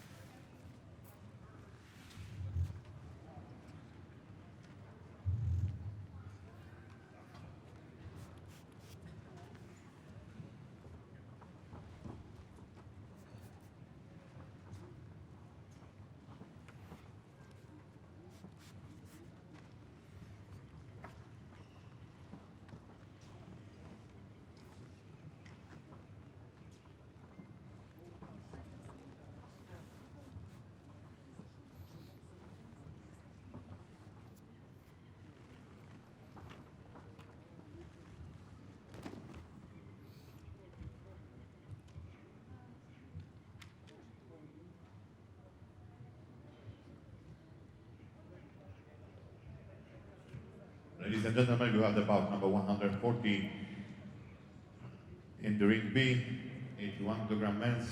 Please into red corner from Cuba, Brian Leon Salgado. Well, this is a fight that jumped off the page when you looked at the schedule.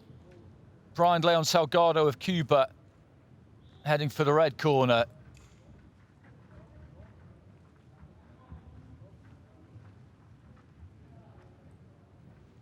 And please to the blue corner from Kazakhstan, Yerasil Zakpekov.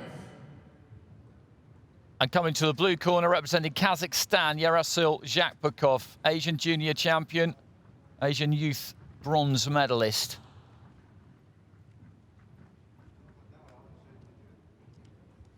And the judges of this bout, Armenia, Russia, Israel, Jordan, and Ireland. And the referee from Latvia, Leonidas Anevich.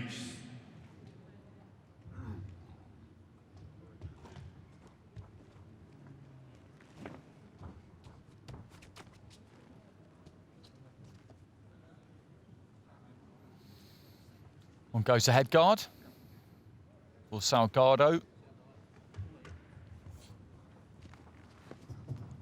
The word is that both of these two are big punchers, so this could be a very, very interesting contest. Zakpekov lost in the semi-finals of the Asian youths to Shojahan Abdullayev of Uzbekistan, who is down in this half of the draw as well. We won't see him today because he's got a bye into the next round.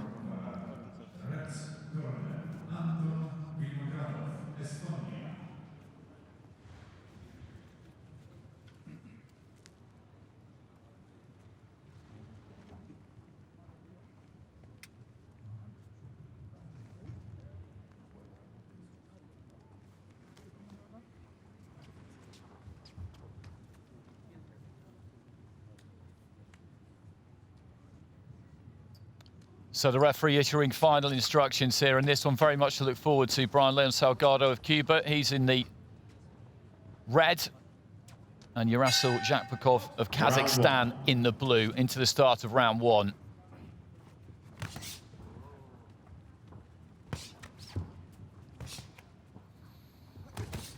Salgado in the orthodox stance, Zakpekov in the southpaw stance. Salgado looking for a right to the body there, and he fits a hell of a lot into that 81-kilo frame, doesn't he, the Cuban? You look at the size of him there, the size of those arms, strong legs on him. Slightly more slender Zakpekov. And the Cuban really targeting the body to start with.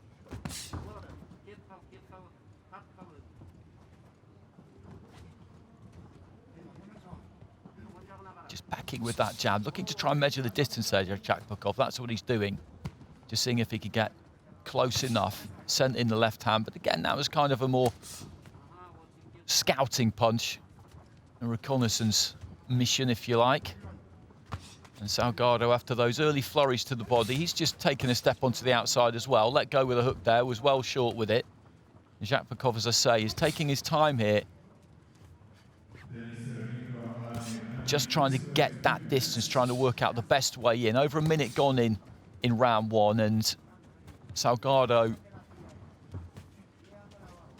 is winning this round at the moment because of the work he did in the early stages. Zakpekov is going to have to get something done in the second half of the round. Big right hand there from Salgado, didn't quite land.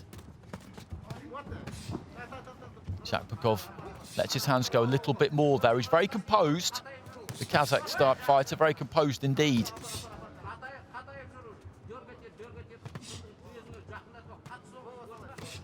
Reaching for the right hand there, Salgado. Don't think it quite made it.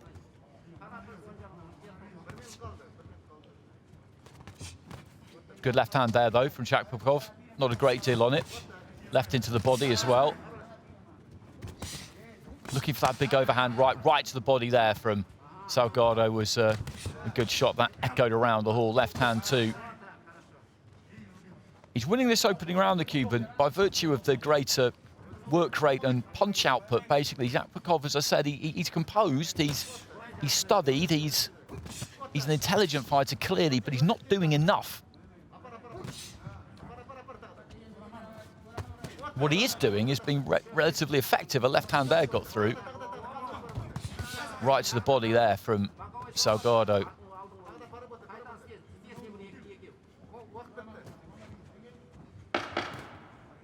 Final few seconds of round one. Looking for the 1-2 there, Jacques Pukov. I think it was taken mainly on the gloves. Chopping right hand there from Salgado.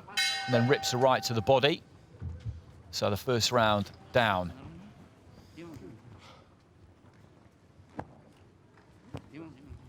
Cuban stays on his feet between rounds. I always wonder whether that's just a psychological ploy. And Salgado gets it 10-9 with 4 of the judges. Sergei Krutosov of Russia has gone Jacques Pukov's way, but I wouldn't go as far as to say that he gave that round away, but Salgado won it because, quite simply, because he threw more. I wouldn't say the percentage of punches, his punch completion percentage, if you like, was any higher than Jacques Pukov's. It was probably lower, if anything, but he just worked harder, he threw more, he did more, and that's what won him the round. What Jacques Pukov did do was, as I said, was fairly effective. He's got to pick it up and win the second round now. Round 2. So into the second, Salgado of Cuba, winning that first round with 4 out of 5 judges. He's in the red. Good left hand there from Jacques Pukov. Kazakh fighter in the blue. Right hand from Salgado, then a jab to the body.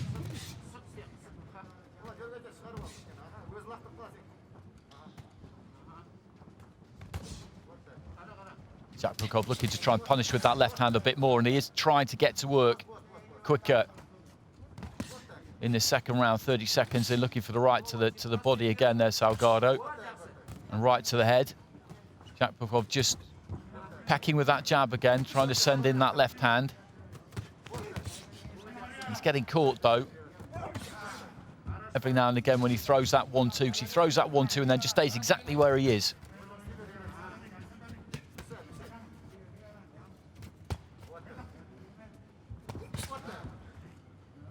Salgado shut his space down there, threw the right to the body and got in a bit too close.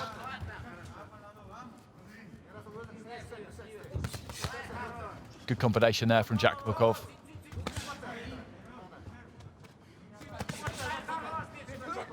Salgado with that right to the body. He's taken those well, Jacques Pukov, because they've been big shots a lot of the time.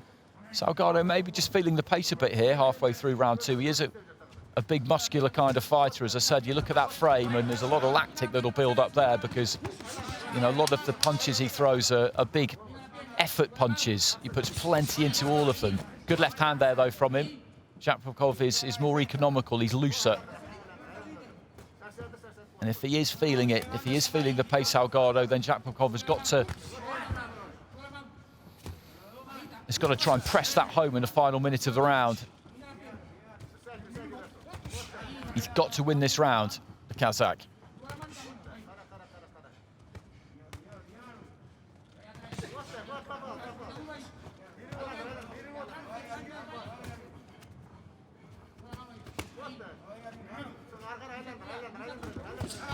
Right to the body there from Salgado. Referee just having a quick word about it being low. I couldn't see it. It was on the blind side of me. Left hand there from Salgado. And Jacques Pukov, as I've been saying, has done more in this round. Just not completely convinced it's enough. Salgado's work rate has dipped, I would say that, certainly. Good right to the body, though, there from the Cuban. Goes to the head with the right hand. Nice straight 1-2 there from Jacques Pukov.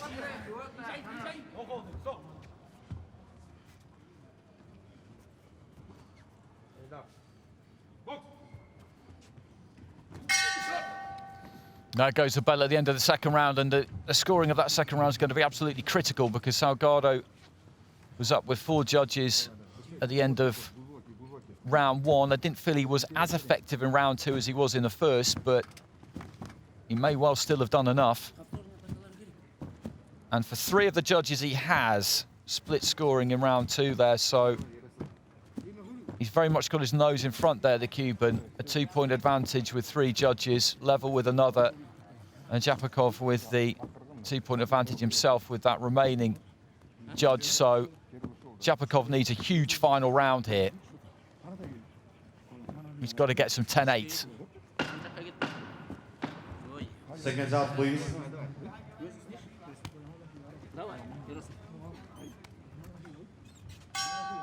Third round.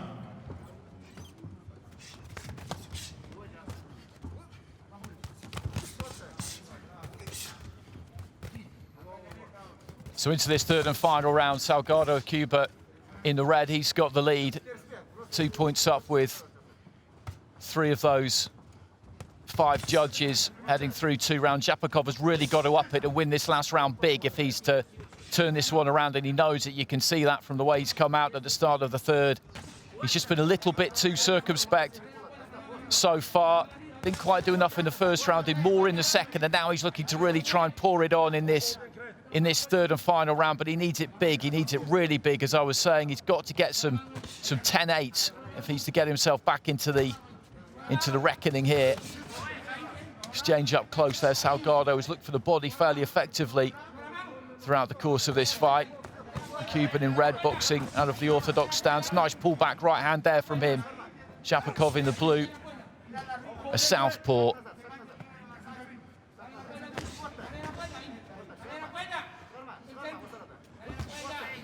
Left hand to the body there from Japakov.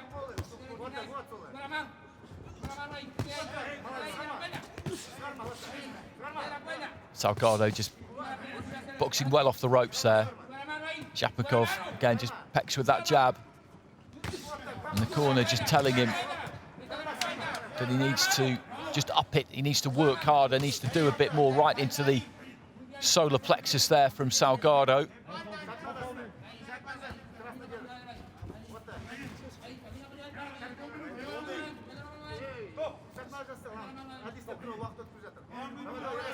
So heading into the final minute of round 3, and as it stands, Salgado is going to go through here because Japakov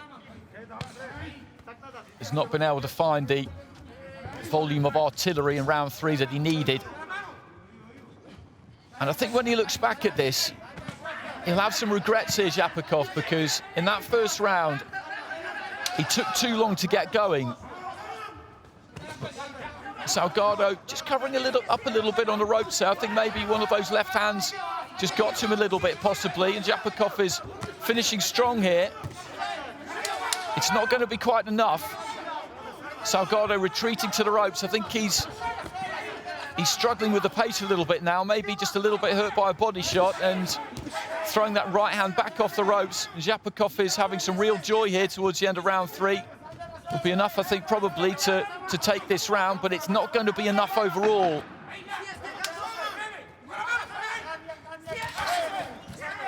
Good left hand there from Japakov, and Salgado just holding on a bit as we get towards the end there. The bell goes, and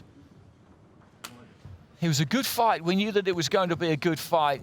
A curious kind of fight to watch in a way, because, as I said, Jakubov, he's not going to get this because he didn't win that round big enough to score 10-8. It's not for me anyway. And I think that slow start in round 1, I think it cost him, because he really did have a look for the first minute and a half, and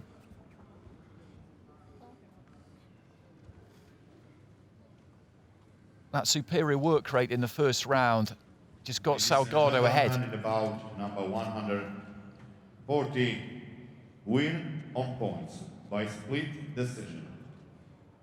From the red corner, Brian Leon Salgado, Cuba. Well, Salgado gets it on points. And we knew that he would, because he was 2-0 up going into that final round on 3 of the judges' scorecards. We'll just go to look at the final analysis there. And Jakubov did get it with 4 out of the 5 judges. He won that final round, but he needed 10-8s, and they just were not forthcoming. It was an interesting fight, as I said, all the way through. He started quite slow. Salgado started quick. You have to give him credit, of course. But Jakubov just took a bit too long to get into the into the fight. It was always going to be fine margins between two competitors like this. It proved to be so, but it's Salgado who goes through.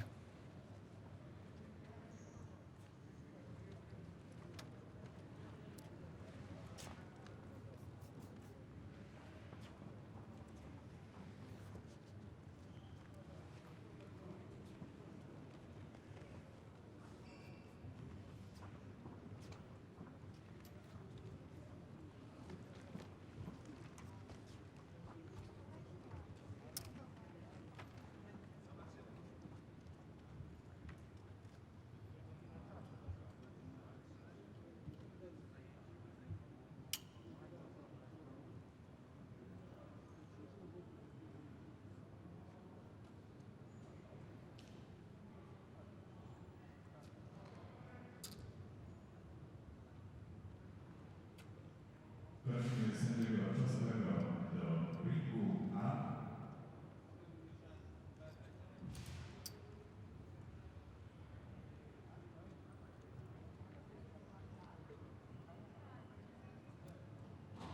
Ladies and gentlemen, bout number 128 in ring A, men's light heavy, 81 kg. Into the red corner, please welcome boxer from Croatia, Technical Dennis.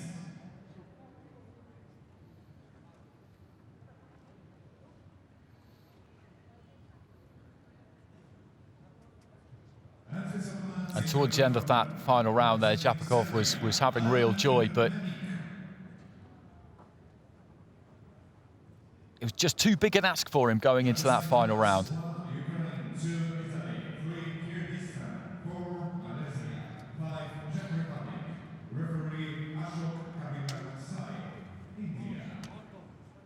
And now, ladies and gentlemen, we start the bout number 141. In the ring B, 81 kilograms men's, please into the red corner from Germany, DZIEL.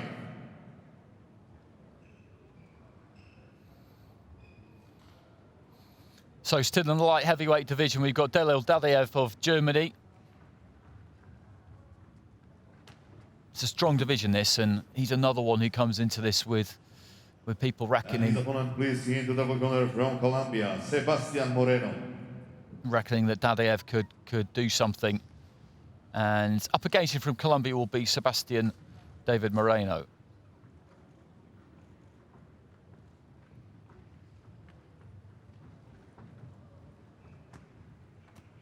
And the judges of this bout: Mongolia, Uzbekistan, Slovakia, Targaemi, Guatemala, and the referee from Ireland, Daphne Sally.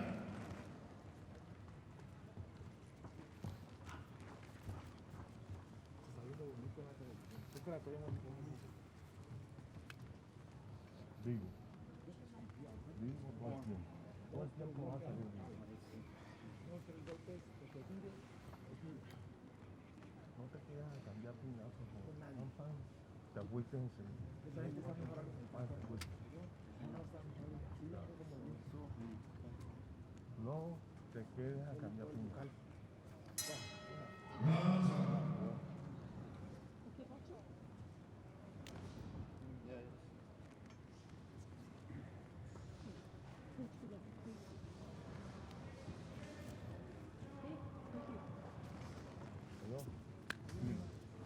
y cada vez que salgas que entres con tu guardia arriba y salgas con tu guardia arriba.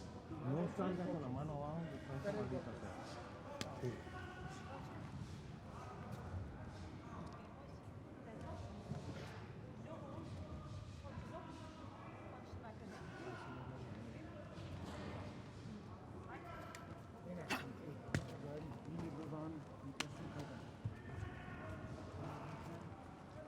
So in the red corner there, DZIEL of Germany. In the blue corner, Sebastian David Moreno of Colombia.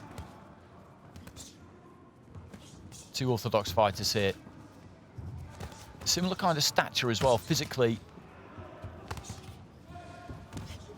They're built along similar lines. Good jab there from DZIEL. Both looking to start quick. Right hand followed by left hook there from Moreno. Got countered, and you can see him nod his head almost approvingly of that piece of work from DZIEL.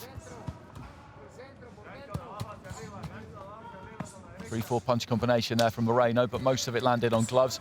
Short left hand on the inside to the head and then down to the body. Good left to the body again there from Dadiev. That's what he's looking for. 3-4 times now. Didn't quite land that last one. Nice right hand too, arcing right hand, shallow kind of punch over the top, which just caught Moreno. There's been some quality work from Dadiev here actually in the early stages. A minute into the round. There's another good right hand counter. There's that left to the body. And he covers up well as Moreno looks to try and come back. Very cheeky right hand lead there from Dadiev. Almost off his feet as he just hopped up and threw that. Stumble. It was a right hand that hit the body, but it's not a knockdown midway through round one.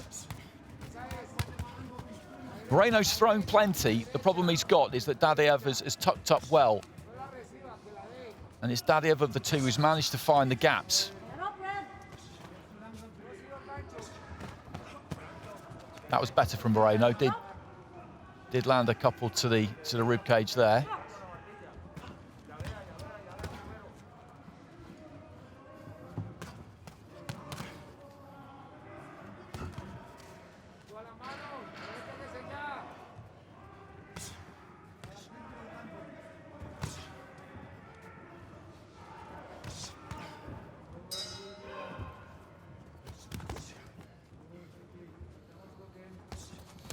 Good jab there from Dadiev.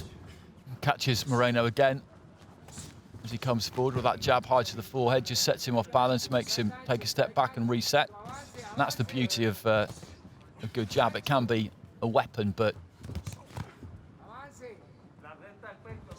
as well as that, it just disrupts your opponent.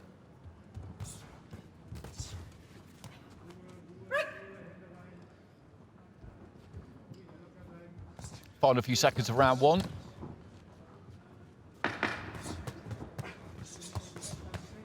Good right hand there, and a right hand to the body too from Dadiev. He's got that kind of strong, muscular look about him, but he's actually quite loose as a fighter, the way he lets his hands go.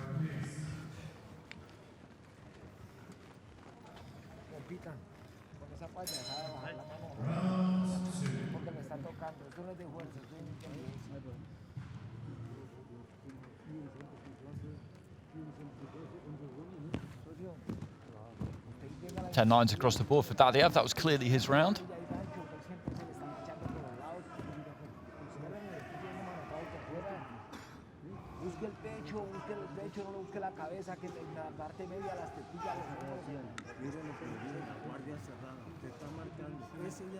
Just making Moreno miss there and then making him pay. There's that left to the body. He's found that quite a bit. That's some decent body punching from Moreno. Seconds out, please. It's a good fight, this, a good contest.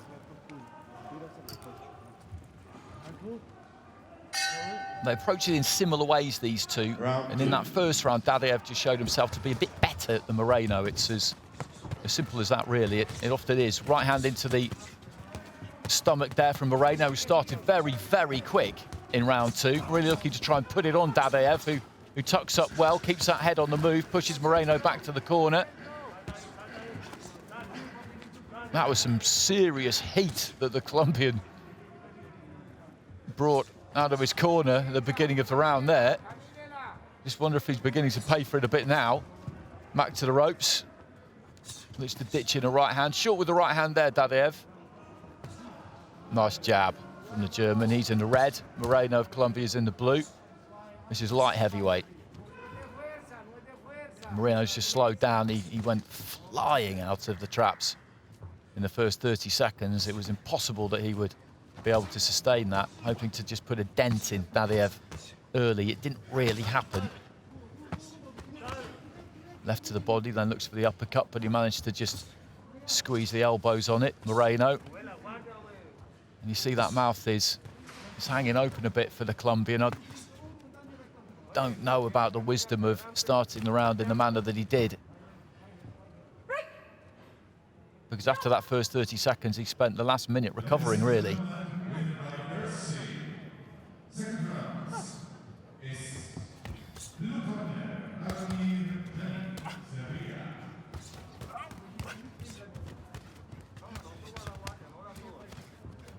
A couple of good right hands in there from Dadaev.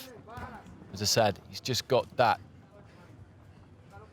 ability to find the gaps, little movements, tiny adjustments.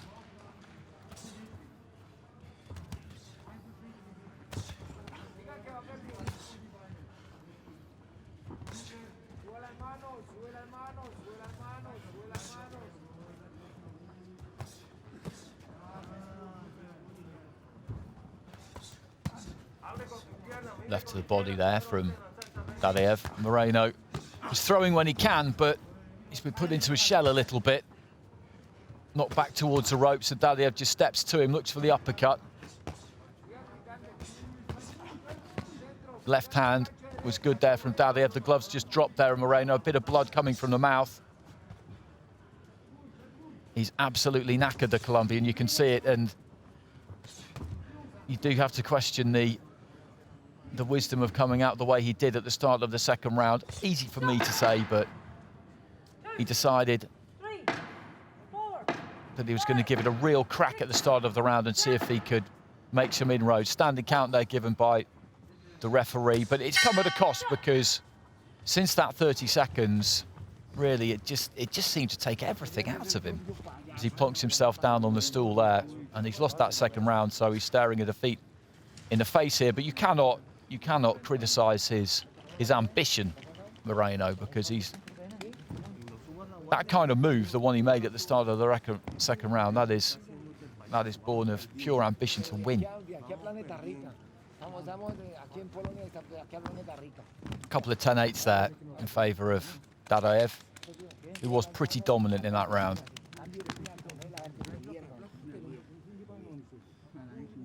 And he's on his way through. And whoever wins this one will be up against Vinit of India. Salgado, by the way, having got through against Jakubov, will be up against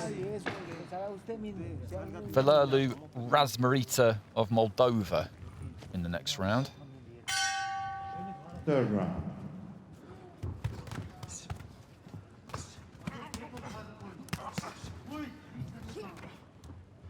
So third and final round. Delil Dadaev of Germany in the red is in control of this one. Sebastian David Moreno of Colombia in the blue. Gave a pretty good account of himself in the first round. In the second round, he went hell for leather in the first 30 seconds. And gassed a bit after that, was really kind of hanging in there towards the end of the round.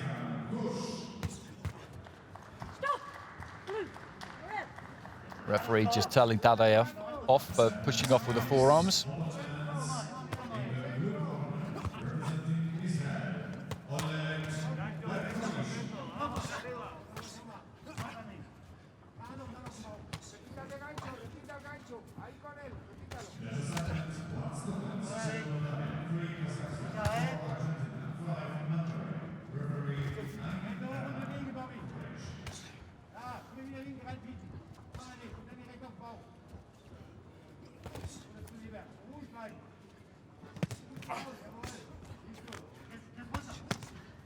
Good body punching again there from Dadaev. Left hand gets through the guard. He brings good pressure, educated pressure. By no means is he a fighter who just rolls forward. He's got plenty in his arsenal, plenty in his locker. And when he gets up close, and that's where he does his best work, he's just very, very good at finding those just little angles, just to sneak a punch in around the back of the elbow. Just to slot one in, just off the angle maybe with the uppercut. Skillful stuff. Into the final minute of round 3.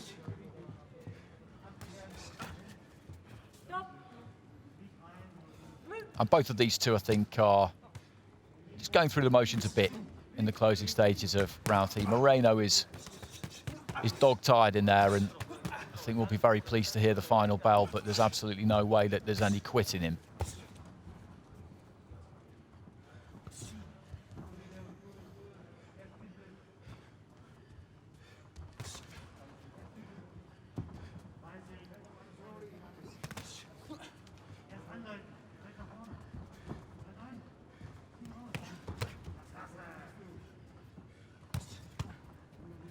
Right hand there from Dadiev, moves on to the shoulder. I think he's maybe feeling the pace of this slightly too, because it's been lively. First couple of rounds particularly.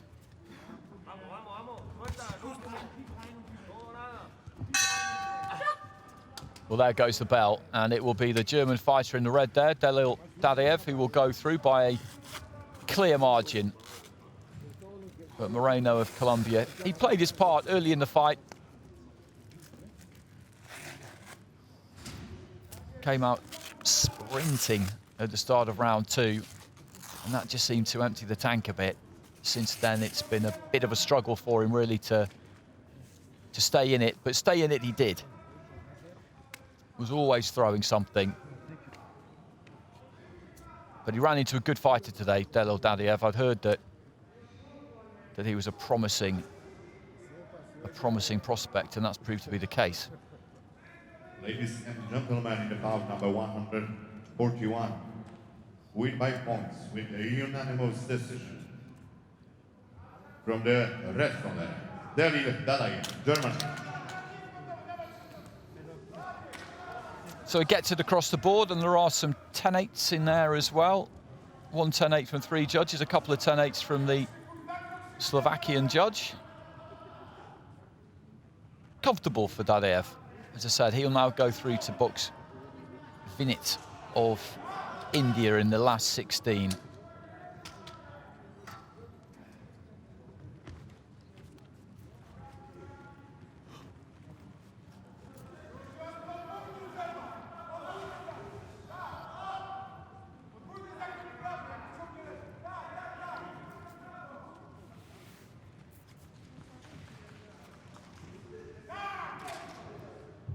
That was the frustrating thing for Moreno. You saw that passage of action there.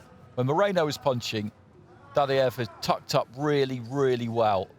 Very difficult to find any gaps. And then when Moreno finished punching and Dadiev started punching, then he was able to find a few gaps. And that's really what separated them. Simple as that.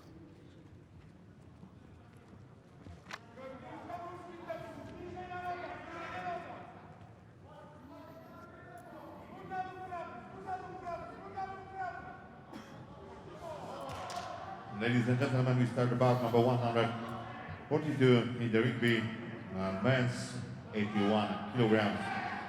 Please into the red corner from Czech Republic, Artem Tahia.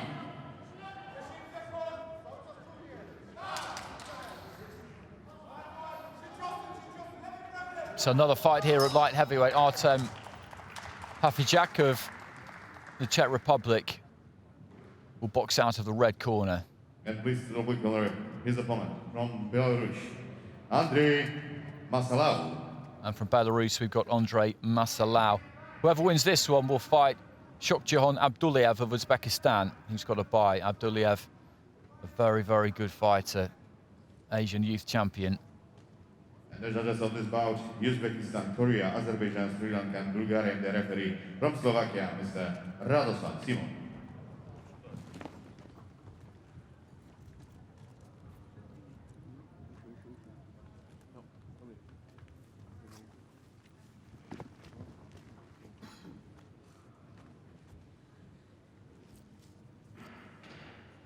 Tickets are over, please.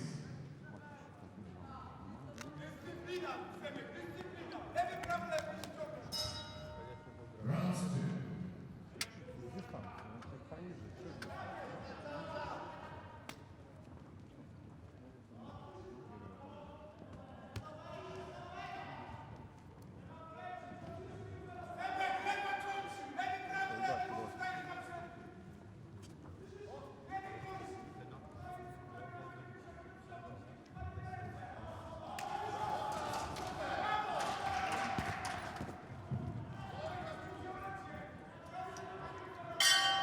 Round 1.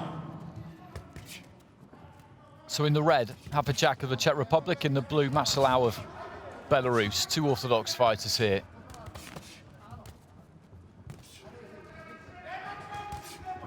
In terms of their physiques, they're almost mirror images of each other, really. Slightly rangier, I would say, Masalau. When you look at the shoulders, just a little bit of a height advantage for him there. Hafejak with a decent 1-2. Dabbing in with a jab there, trying to catch Maslow in range as he was throwing. Nice uppercut on the inside there, though, from Maslow.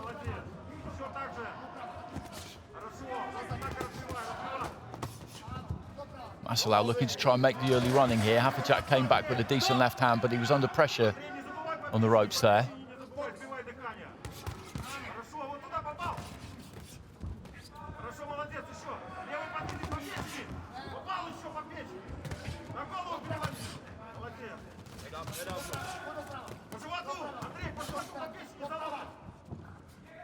Hafejak doing some good work there.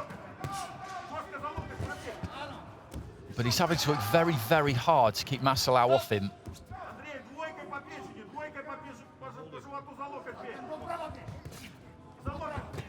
Good right hand there from Maslow as he closes in, tries to just back Hafejak up to the ropes, and he did well, actually,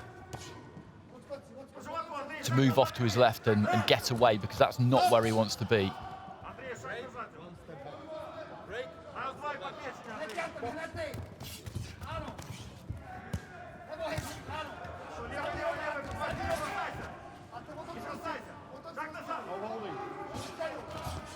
Nice uppercut on the inside there, though, from Hafejak into the last minute of round one. And in terms of what's actually happened here, Maslow has been on the front foot. He's looked aggressive. He's thrown plenty. And he's looked like he's kind of controlling the fight in terms of the fact that he is dictating and he is the one being proactive. But in terms of the cleaner punches landed, I don't think it's necessarily translated to that. Hafejak has landed a decent amount. But he just looks like he's being bullied a bit, the Czech Republic fighter. That's what it looks like.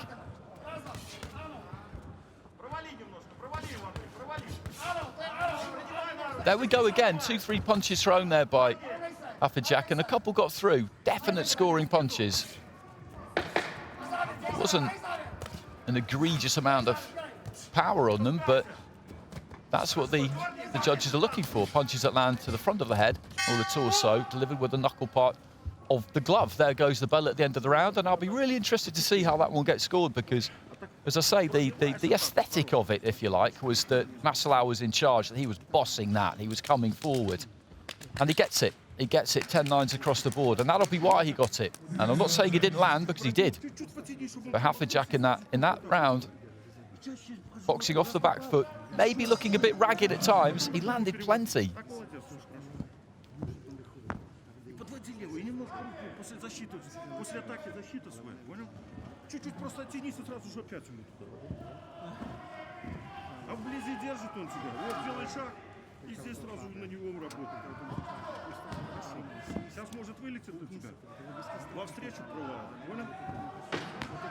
Seconds out, please.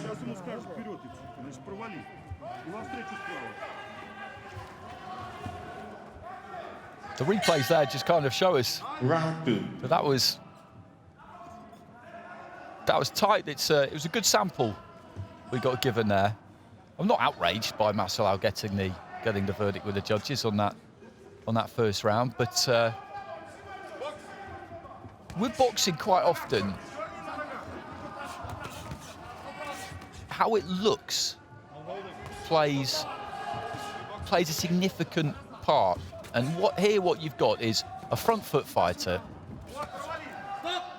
who looks like he's right on top of his opponent at all times. But if you're looking closely for what lands, which is what you have to do, then it's not as clear cut. Not in the first round anyway. First 30 seconds of round two.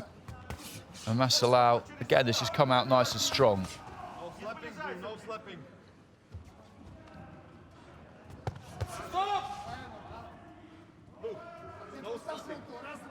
Referee just having a word with Maslow about punching, or rather making contact with the inside of the glove there. Slapping, I guess you would describe it as. Decent bit of work off the ropes there from Hafejak.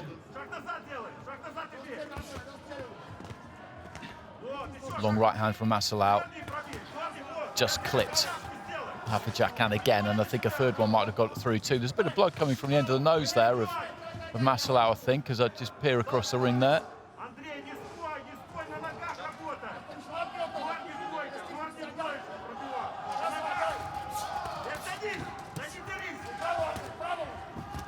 Good right hand there from Masalau.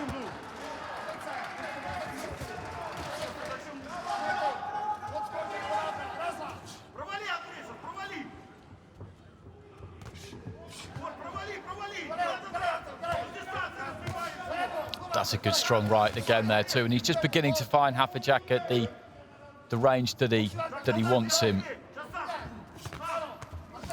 Hafajak, he's one of those fighters who he kind of started to look tired after about 30 seconds, but I think that's just the way he looks. I think that's just the demeanour he has in the ring.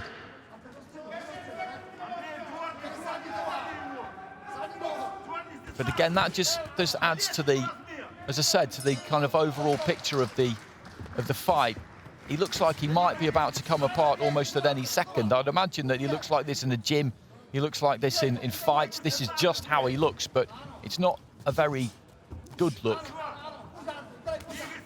in any sport where you've got judges. Strong left hand there from Masalau. Jack was just dipping at the waist there, waiting for the referee to step in and get involved.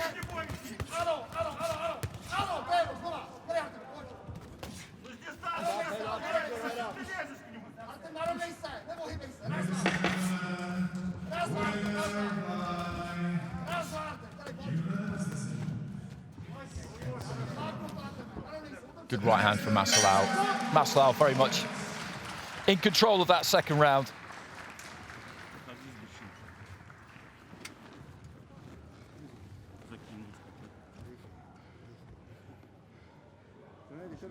Андрей, да не надо, блядь, тебя драться. Ты же только пропускаешь лишних ударов. Зачем? Ты же хорошо с дистанции. Пробил. Чуть назад, дал ему промахнуться. И опять атак.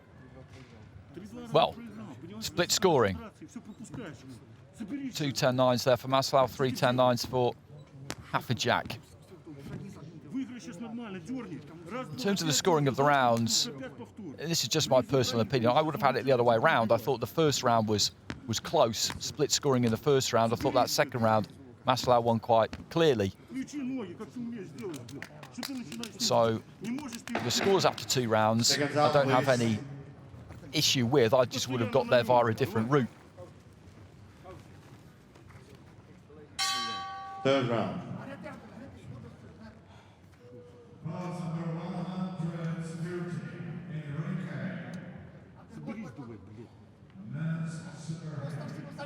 So Masalau in the driving seat, getting that shoelace tied.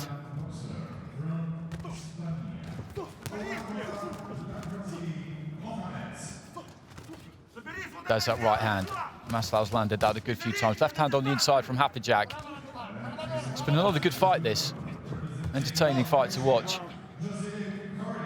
Light heavyweights have delivered this afternoon.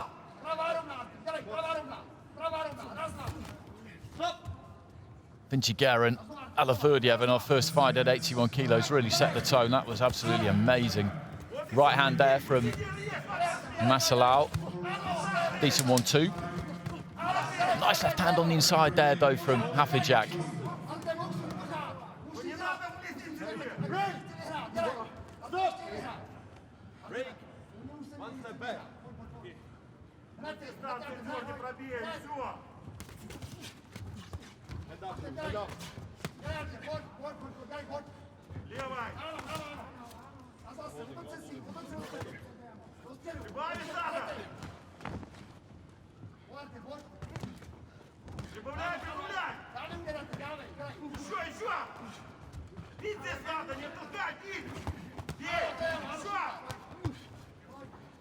Just trading on the inside. Masalau was trying to pin Hafajak back on the ropes there. Hafajak, though, just as he has done all the way through the fight, just found something to get his way out. And the best has come loose there.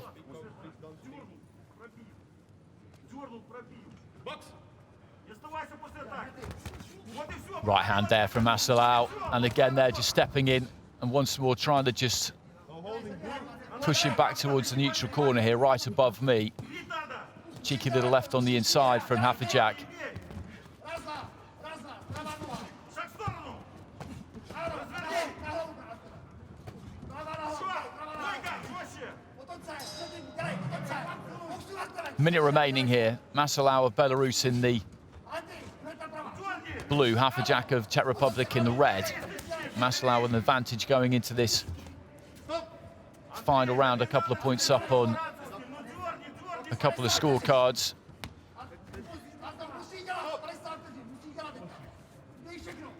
Дёрни, провали, двойка!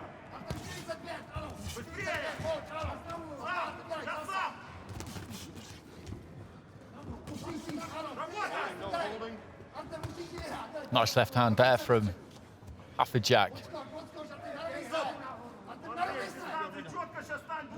I think almost all the way through this fight, Masalau would have felt that he was just about to get Hafejak under control, and he's never quite managed it because Hafejak, as I say, he's got that kind of look about him and has done since about the first 30 seconds where he looks a bit jaded, he looks a little bit too loose, a bit ragged, like things might all just start to come apart at the seams almost at any second, but he holds it together, and he's always got something to say. He had a say in every single argument there. Там ты бьешь, все там, все там. Not infrequently, he had the final say. Что тебе силы его перебить, блядь? Ну. Сейчас вот не знаю, что будет. Ты мне, я тебе, блядь. В ответ полетело все, блядь. As I mentioned, the winner here will go through to take on Jakon Abduliev of Uzbekistan.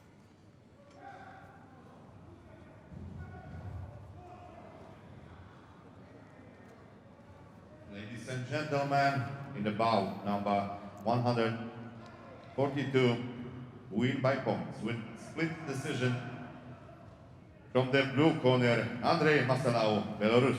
And Masalau gets it. He had a healthy lead on the number of cards going into that final round, and he gets it 4-1. 2 rounds to 1 with 3 judges there, I think. 3 rounds to 0 with another, and 2 rounds to 1 in favour of Hafejak with the other judge. And it was a close fight. It was a close fight. Masalau, in terms of the body language, in terms of the dynamic, he kind of looked more like the boss. And in a tight fight, that is often the difference. It sounds a bit basic the way I've described it there, but what judges are looking for is they're looking for clean punching. That's what they're looking for. That's the #1 criteria. That's the same in AIBA boxing and in professional boxing. If you can't separate them on that, then you go to technical and tactical expertise. Technical and tactical are the 2 words that you'll find in the AIBA handbook. And that's basically ring generalship. That's what that means. So if you're the one who looks like you're in charge, you're the one who spends most of the time on the front foot, you look like you're dictating the pace of things, then that counts in your favour. And that's what's happened there, I think, for Masalau. Men's super heavyweight, please into the red corner from Bulgaria, Zlatin Ilhaev. So now the big boys into the super heavyweights. And first up, we've got Zlatin Ilhaev of Bulgaria coming into the red corner.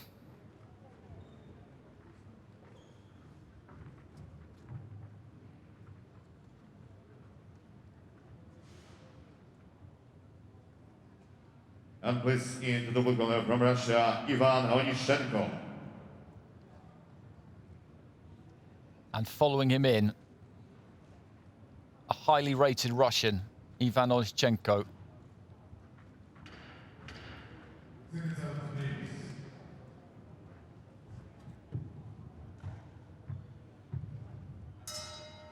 Round 2. And the judges of bout number 143, Armenia, Jordan, Latvia, Guatemala, Israel, and the referee from Korea, Mr. Kim Yong-in.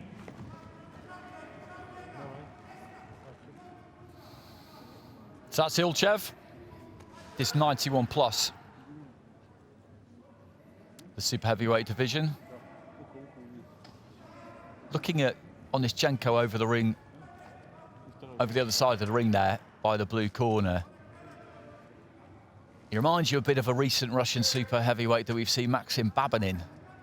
Similar sort of build. There's plenty of spare on Onyszczenko, but if you're fit enough to fight, then you don't have to make a weight, so you could argue that it doesn't really matter. It always mystifies me slightly when I see elite athletes, and that's what these youngsters, and they are youngsters, but that's what they are. It always mystifies me slightly when I see them carrying that much spare weight. We will see.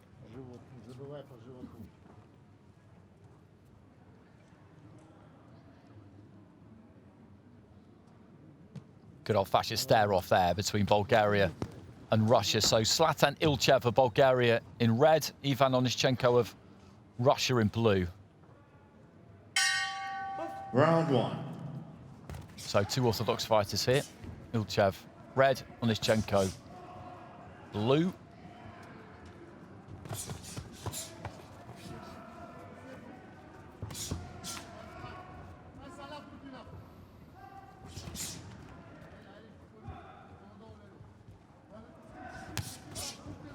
Onyszczenko just looking to try and move in behind the jab there. Jab to the body, trying to set up the right hand. Ilchev just jumping forward there, really. Led off with the right hand, didn't reach, followed it with the left. Nice short right hand from Onyszczenko. He's got a fairly significant height advantage here, Ilchev, but we're yet to see him really throw a jab and try and stop Onyszczenko on his tracks as he comes forward. Right hand lead there from Onyszczenko, then whips up the kind of left uppercut almost. Turns southpaw here, Onyszczenko, as he looks to trap Ilchev in the neutral corner right above me. Ilchev just kind of stays on the borderline of range, slightly out of range, and then looks to leap in. Jab there, but that was the first time we've really seen it. Coming together on the inside, slightly messy at times due to the two styles, or rather due to Ilchev's style, really.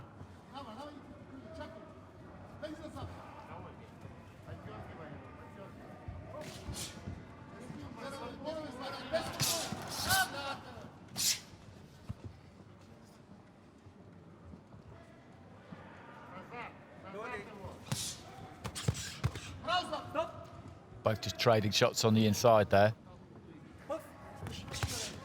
Ilchev, balance just deserted him as he came forward looking to throw that right hand. His weight comes right over the top of that front foot, and he just goes barreling towards his opponent. Onyszczenko, I think, may well be able to take advantage of that.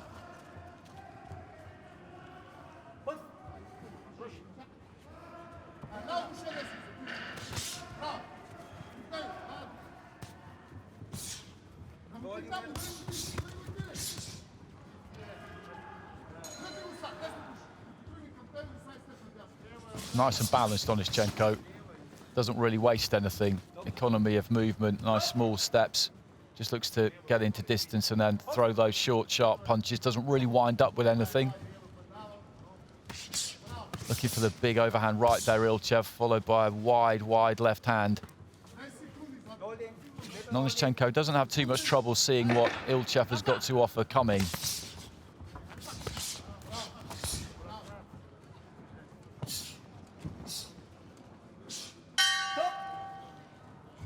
Bell goes at the end of the first.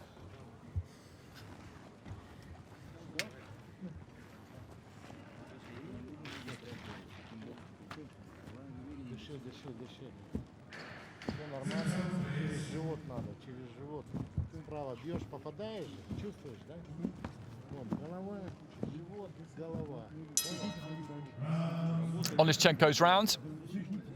Easy one to score for our judges at ringside. Давай, давай, смотри, налево можно уклон. А, вот, левой, так, уклон влево и лево туда по животу. Голову раз, два, уклонился и по печени, понял? Все.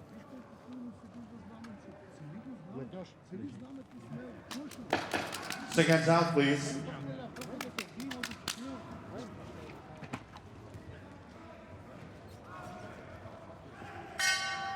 Round 2. Into the second round of this fight at super heavyweights, representing Bulgaria in the red there. We've got Zlatin Ilchev, and in the blue, boxing for Russia, Ivan Onischenko. Onischenko taking the first round with all 5 of our ringside judges.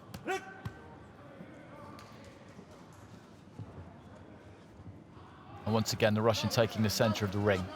Ilchev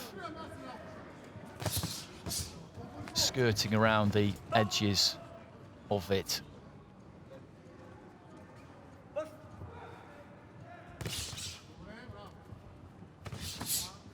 Looking for a left to the body there, Onischenko. I think Ilchev did manage to half block it. Good stiff jab there from Onischenko, then landed a left to the body. He's just holding on there, Ilchev. He needs to be slightly careful. The referees are pretty hot on that. That's a better jab from Ilchev. You barely see him throw a jab, and against a fighter like Onischenko, who is shorter, who needs to get in close, being able to stick out a jab that can just at least give him something to think about as he comes forward would be very handy, but it's just not really the way he fights Ilchev. Let's go, a big windmilling right hand. Balance again, just coming forward. Onischenko, we've seen that a few times already. If he could just take a little step back when that happens and catch him maybe with an uppercut on the way in, then that could be big trouble for Ilchev.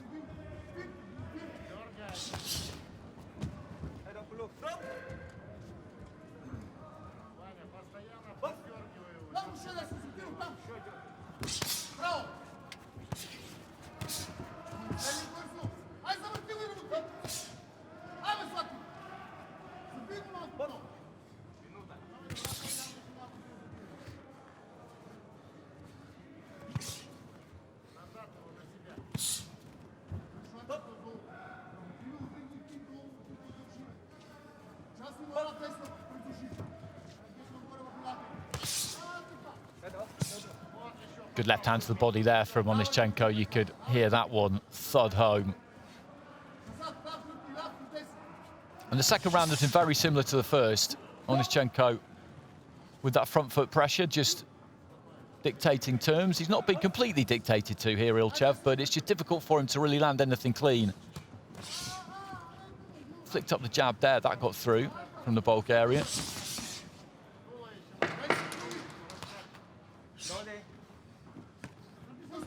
Onischenko doesn't go crazy, throwing bundles of punches and chasing you around, but he cuts off the ring pretty well, and what he does throw hits something. Not everything has got through completely clean, but he'll hit a shoulder, forearm, gloves.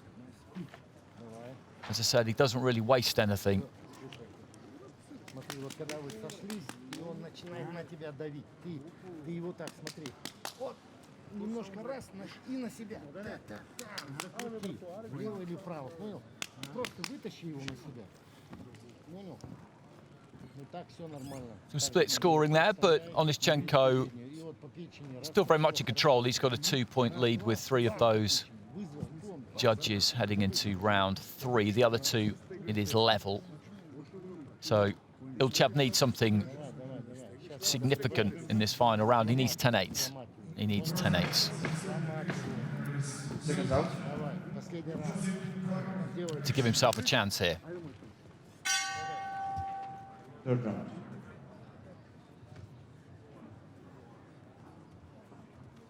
Or rather a 10-8 with one of those 3 that have got Onischenko 2 points up. He needs to win those 2 level cards and turn one of those 3 around, which will necessitate a 10-8, and then that judge, when asked for their opinion who has won the fight, because they would have scored it even, he'll need them to go his way. So that's the scale of the task.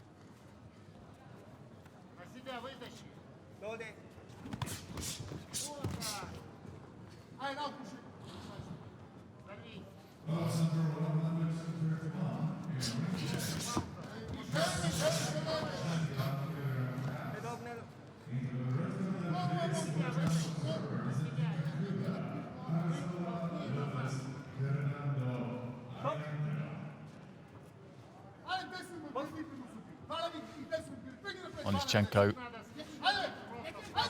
in the southpaw stance. Right to the body there from Ilchev.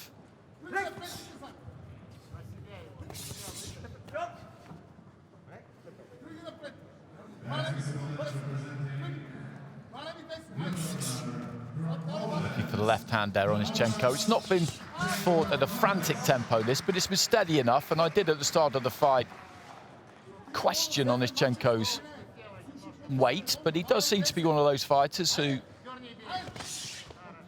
although he's carrying some spare, you can't question his fitness to fight because he's not wilted at any point. There doesn't seem to be an issue.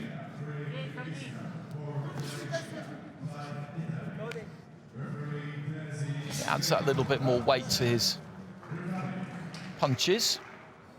He's not the tallest, so I don't know whether if he really wanted to or really tried to, if he would be able to get down to 91 kilos, but it's clearly not an option that they've considered.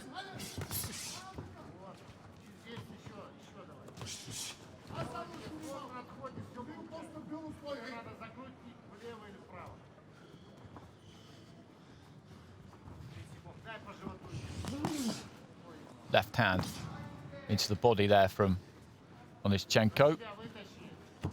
I don't think Ilchev has got a lot left himself, actually, in this final round.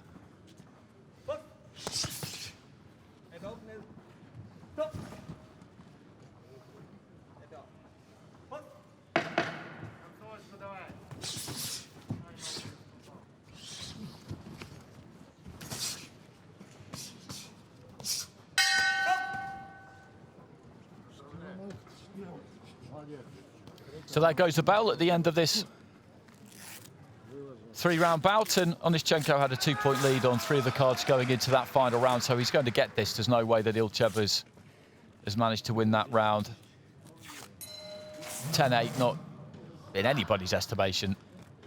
It's an Onischenko round, I would say.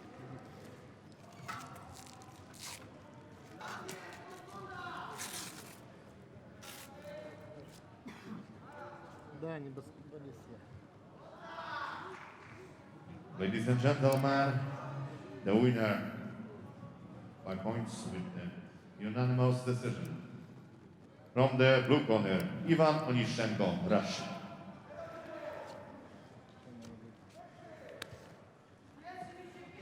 So Onischenko gets it. 3 rounds to 0 with 3 of the judges and 2 rounds to 1 with the other 2. So all 5 would have given him that final round. And there we go, across the board. Split scoring in round 2 and a clean sweep for Onischenko in rounds 1 and 3. And he will face the winner of our next fight, which is between Levente Kiss of Hungary and Jugnu of India.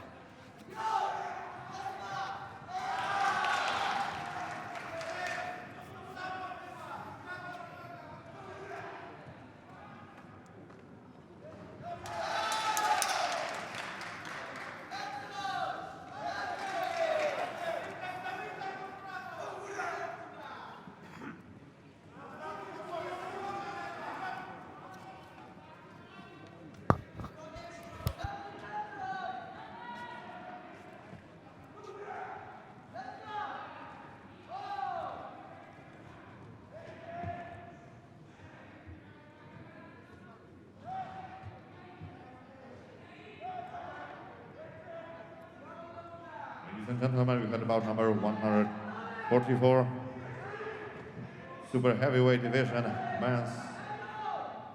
In the ring being pleased into the red corner from Hungary, Levente Kiss.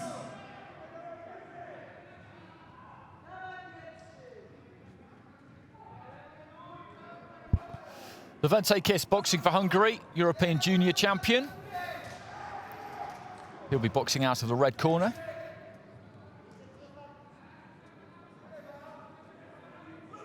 And his opponent placed into the blue corner from India, No.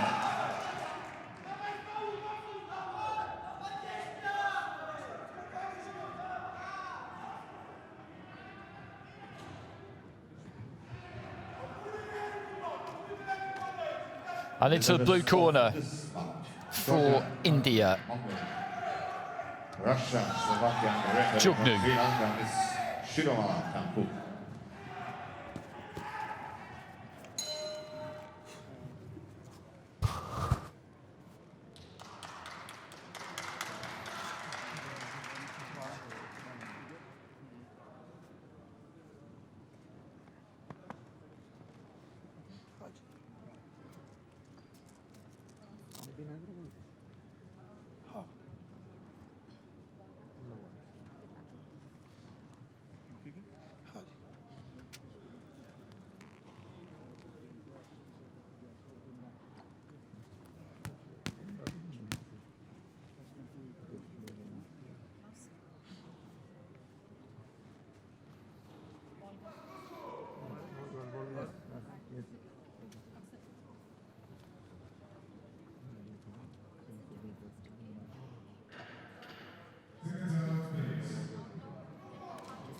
And this is the only division, of course, the super heavyweight division, where you can get the significant size difference between two fighters. And there is quite a difference here between Levente Kiss of Hungary in the red and Jugnu of India in the blue.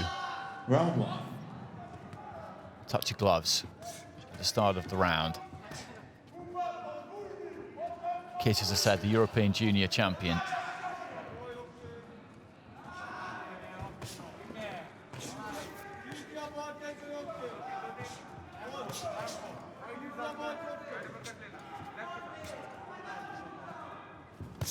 Looking for a big right hand there, Kiss. Wasn't that far away with it. Sneaky little right on the inside. Didn't seem to be room for it, but he manufactured it anyway. Just short with the jab there, both of them were.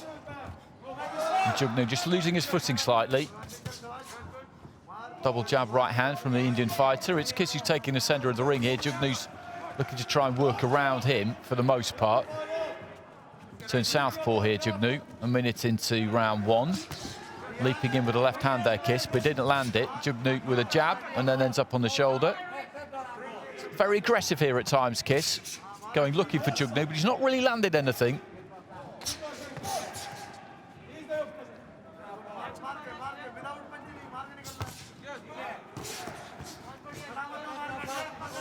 It's an interesting one to watch, actually, because Kiss, as I said, he's got the size advantage. He's a big, big unit, and he looks to throw hard, heavy shots. Right hand there, I thought was caught mainly on the gloves. Good jab there, though, from Kiss. Jugnu's the smaller man. There's a kind of looser look to him. Kiss looking for the jab, falling short again with the right hand. He's got good feet, Jugnu. Again, missing with the right hand there, Kiss. He's throwing it with plenty of intent. And again, the left hook is just short. That one half gets through.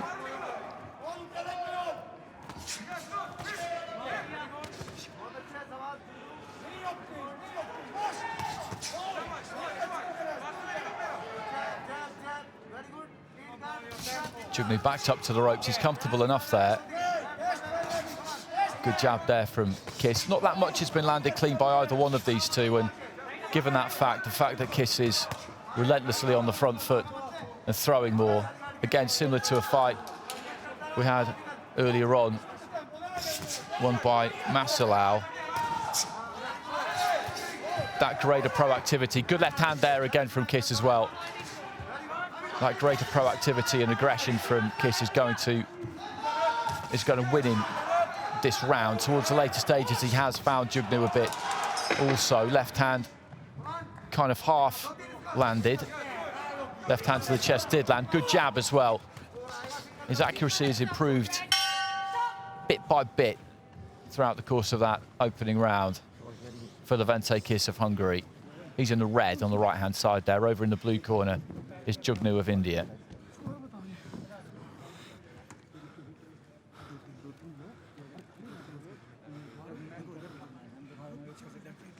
Split scoring, 10-9s for Levente Kiss, 10-9s for Jugnu, 3 for Kiss, 2 for Jugnu. And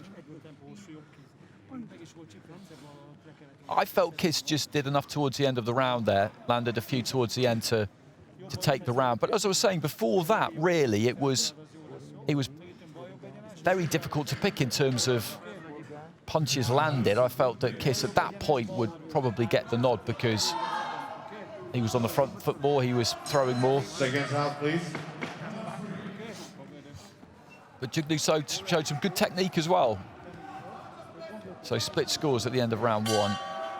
Second round.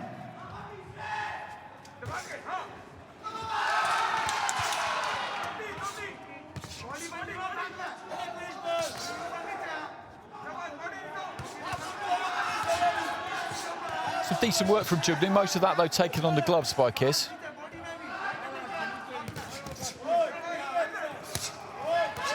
Looking to really club with that right hand there, Levente Kiss.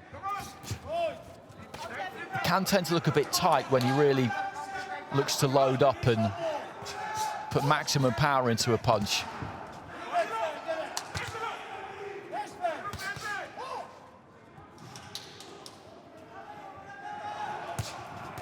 Leading off with a left hook, but Jugnu again had the gloves up where they needed to be. Nice right hand on the inside there from Kiss.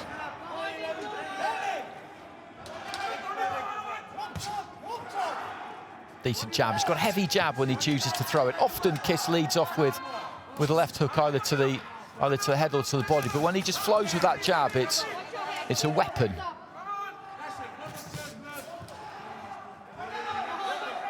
He's most effective when he just throws that jab, looks to put the right hand on the back of it. Just good old-fashioned 1-2. As I said, when he really looks to throw that right hand hard, he kind of muscles it in. And it's not as effective. Good left hand there from Jugnu, but a right hand came back from Kiss, and then a right hand from Jugnu. Just trading and centering, those two, just ditching in the right hands. Big right hand there from Kiss. It was triggered by a jab from Jugnu. Good round this.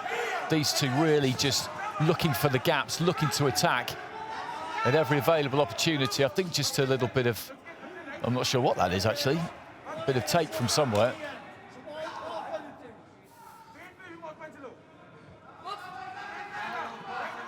The final few seconds of the round, well, into the last minute rather. There's that right hand. That's the kind of right hand I'm talking about. He swings for the fences with that one, and it never really looks like landing. Left hand there just tagged Jugnu as he was trying to pull out towards the ropes.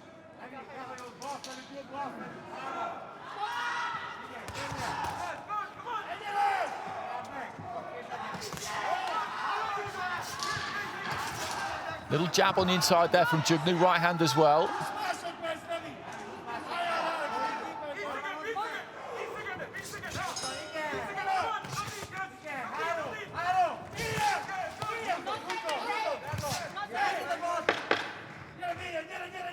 Right hand to the body from Jugnu. I think he thought that might have been a little bit low because he just took a little bit of a walk away and seemed to look at the referee. Right hand over the top from Kiss and well avoided by Jugnu. Good round that. He's got some skills, the Indian fighter. He's got good feet. He slips punches well.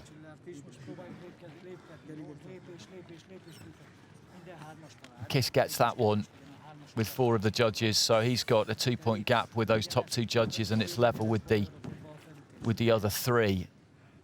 And I think what's winning in this fight is what I mentioned in the first round. I think he's just fitter, to be honest, than Jugnu. He's more physical, he's bigger, and he's just able to work harder. And so he takes the initiative. Jugnu, as I said, he's got some smarts. Moves his feet well, just shuffling back there, staying out of range. That right hand misses by an absolute mile. Counters well with the right hand.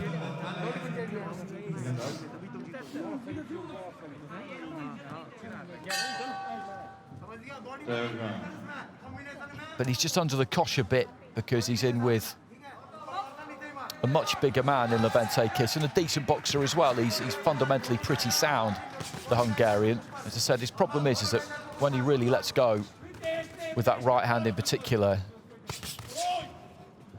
it takes a lot of effort, but it doesn't often land.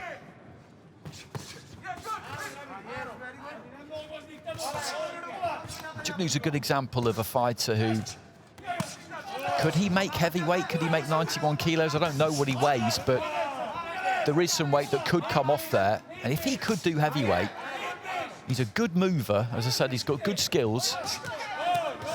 And he's a decent puncher. That could work a lot better for him, but up at super heavyweight, at some point in any competition, he is going to run into somebody who is a lot bigger than him. And it's just little things as well. It's like when they get into a clinch, either referees will break quite quickly most of the time, break fighters quite quickly, but when they get into a clinch or just have a little bit of a wrestle, or the opponent walks you back to your ropes or leans on you, that greater physicality just takes it out of you. Bit of blood coming from the nose of Jugnu. Big overhand right, and he did land it that time. Got closer, got the feet closer, dipped the left shoulder and threw it. Stop holding, stop. Time.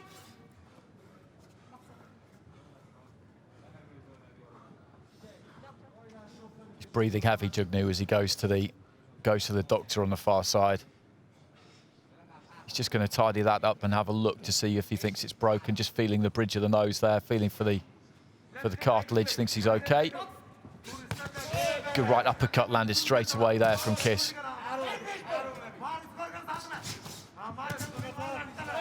Jab to the chest. Puts Jugnu down. It was half that, half a balance issue. There's a bit of tape trailing from the right wrist there of Jugnu. The referee will probably notice that soon enough and get that sorted out. Just warning Kiss about the head. Good stiff jab there from Kiss. He's really looking for Jugnu. He has been the whole fight, to be honest. He's got that kind of languid look about him, Jugnu, that somebody like Kiss, who's big, strong, fit, would think that he should be able to find the gaps and take him out, but it's never quite happened. Bit of blood coming from the nose again there into the final minute. And that bit of tape does get trimmed off, and he's wanting the final bell now here, Jugnu.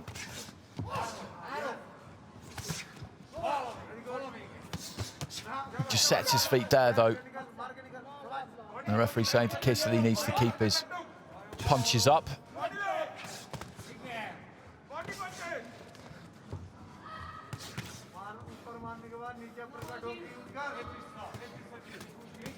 Uppercut on the inside, just clips the chin there of Jugnu.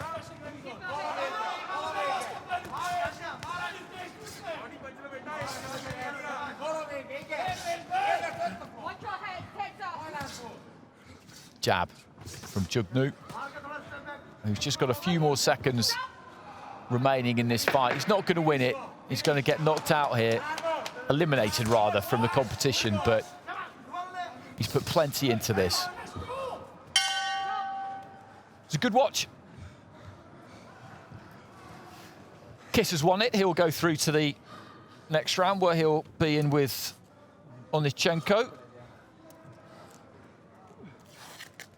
But as I said, Jugnu played a big part in that fight, but the size advantage that Kiss had, the physicality that he could bring, was difficult for him to cope with. As I said, he's got skills, he's a good boxer, but at super heavyweight, he is always going to be up against it.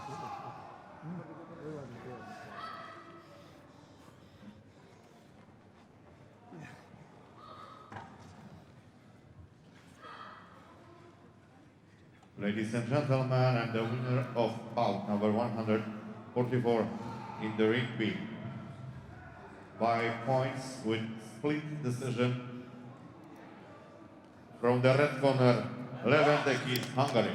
Kiss gets it by split decision.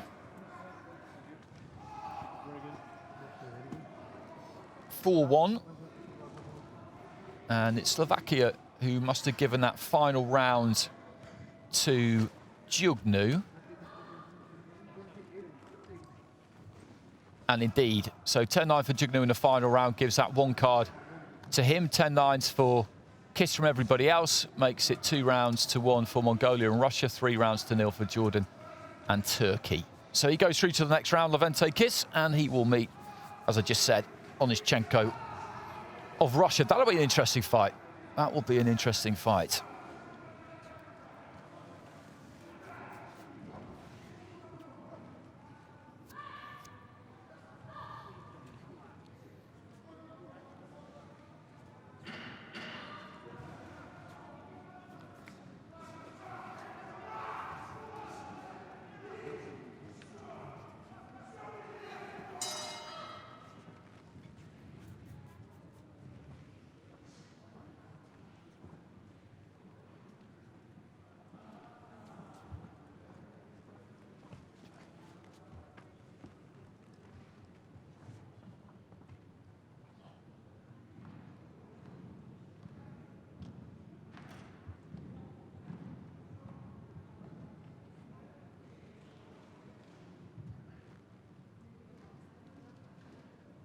Now we have the bout number 145 in the ring, the men's super heavyweight division.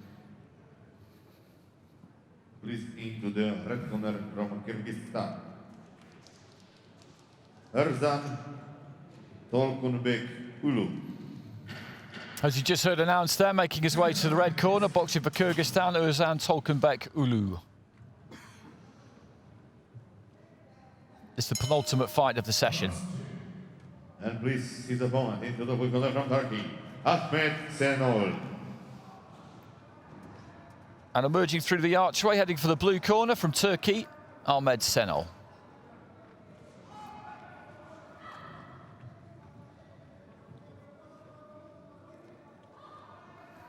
And the judges of this bout, Bulgaria, Korea, Poland, Guatemala, and Uzbekistan. And the referee from Russia, Mr. Sergei Protasov.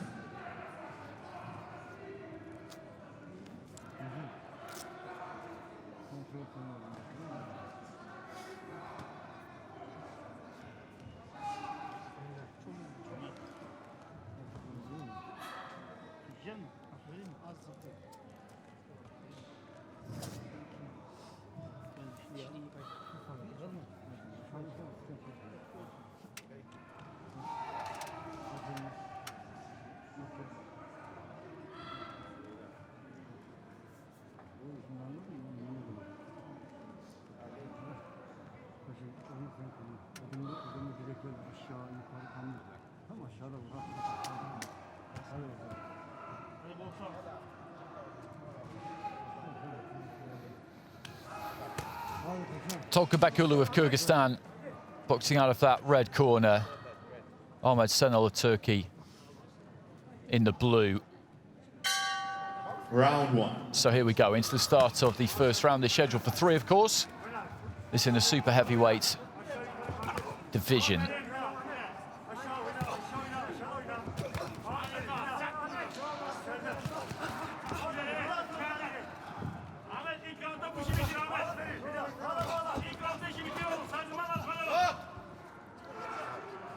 Senol of Turkey there in the blue, just looking to try and maraud forward and launch that right hand. The referee telling them to try and keep their heads up. I think he might be fighting a bit of a losing battle with that. Certainly with Senol, because he does dip his head on the way in. He looks to get quite low.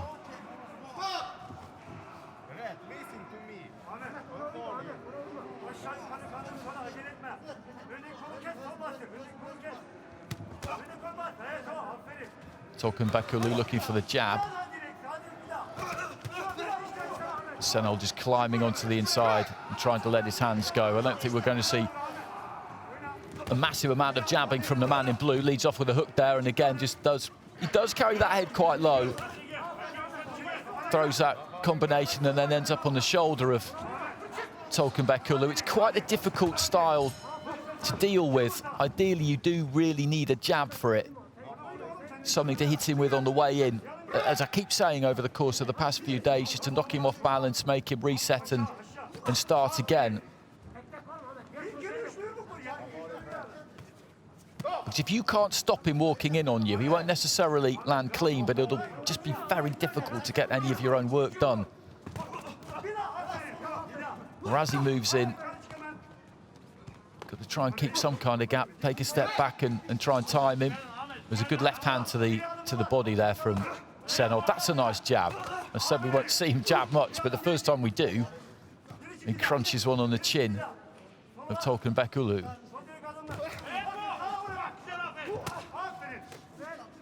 Often he's looking for that kind of heavy sandbag of a right hand.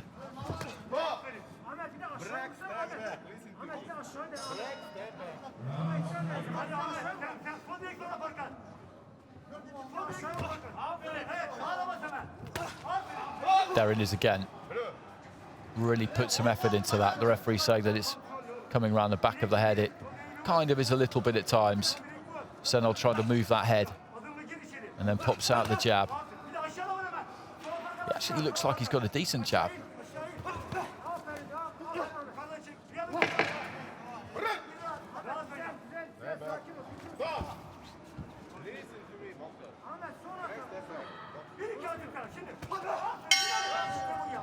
There goes the bell, and for the first time really in that round, right at the end there, Tolkunbekulu just caught Senol as he was coming forward, and you saw him just stopped in his tracks there. It wasn't that heavy a jab, but as he's coming forward, it kind of doubles the impact. It's like he's walked into a wall there. He's just bounced off Senol 10-9 across the board, which is fair enough. But that's what Tolkunbekulu needs to do.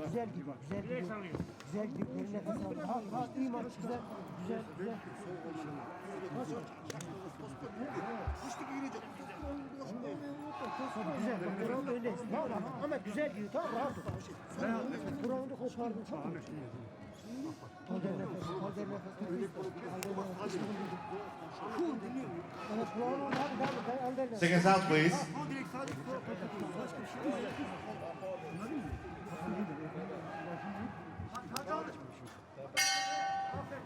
Round 2.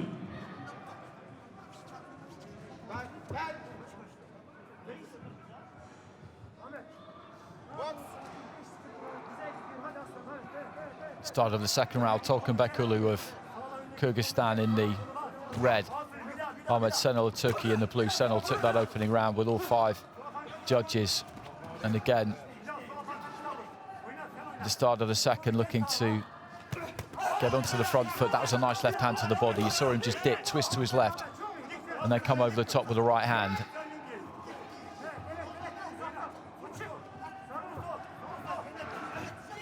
He's a well-organised fighter, Senol. He knows what his strengths are. He knows what he wants to try and do.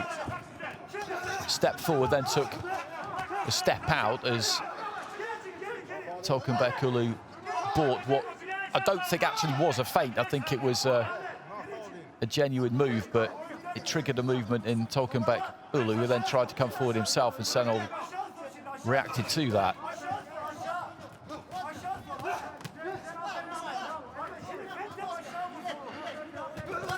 That's a good right hand. Found really good distance with that right hand. Threw it straighter.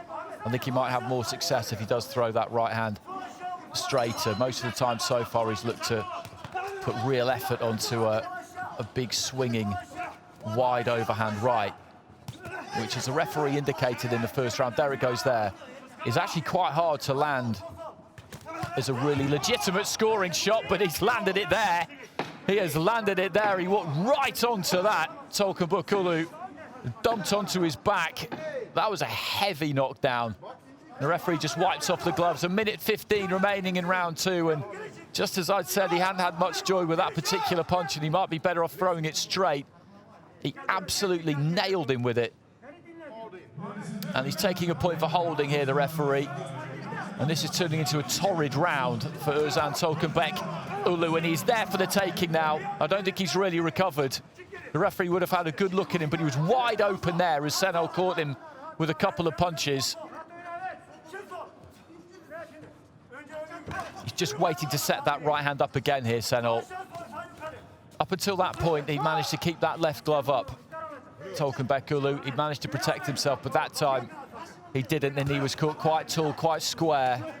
And that was why he just flipped over and landed flat on his back. He's going to make it through the round by the look of it. Looking for that right hand again there, Senol, and Tolkunbekulu was not enjoying this. I just saw him give his corner a bit of a grimace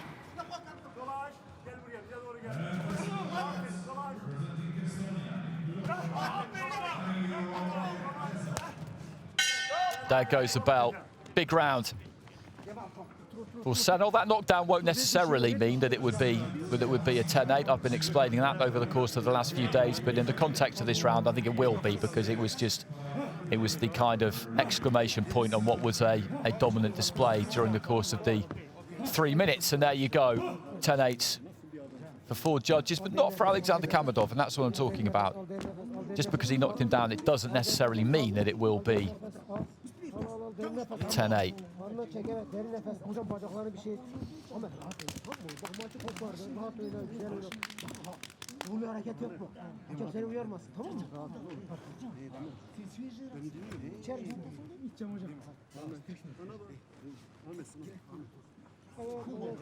Just managing to avoid the right hand there. Seconds out, please. I didn't quite have time on the replay to see the knockdown, but we know how it happened. It was pretty much a mirror image of the right hand that we did see land, but it was with more force and the balance was slightly less good for Tolkabekulu, and that's why he ended up dumped heavily onto his back. He actually did well to get through the rest of that round, because in the 10 seconds after he got up, he got pinned with a couple of punches pretty much straight away, and they were solid too. And I wondered at that point whether the fight might be about to draw to a close, but it didn't prove to be the case. 30 seconds into round 3, Senol looking aggressive again here, catches him with that right hand. He wants the finish. And Senol's another example of a guy who's definitely carrying a bit more weight than he maybe could be. You see that belly just quivering over the top of that belt line at times, but he's fit enough to fight 3 rounds at a good pace. And that is not to be underestimated. Big right hand over the top again there. I would like to see him throw that right hand straight more. I know he made me look foolish when I just said that in the previous round and he threw it wide and scored the knockdown, but I do think he would have more success if he threw it straight. But he really loads up to get the power and throws it wide, and that kind of, it's kind of a hook, kind of an overhand right, a mixture between the two really.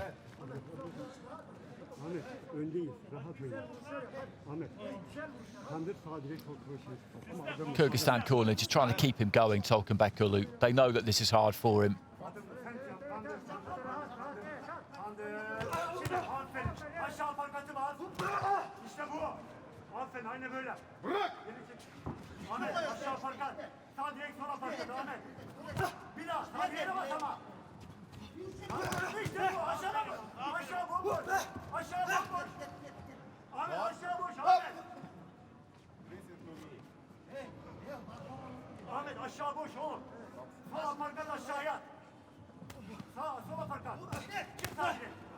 Left to the body, right up top. He's thrown that combination quite a few times. You see him just bobbing from side to side there, Senol, as he looks to move in. There's 2 reasons for that. One is to keep his head on the move and make him harder to find as he closes down that space, but he'll generally finish with a weave to his left and then throw that left hand to the body, and off the back of that, the right hand over the top.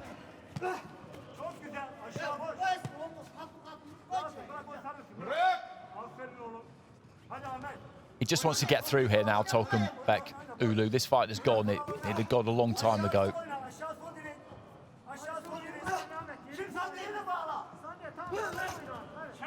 Still pouring in those 1-2s there, Senol.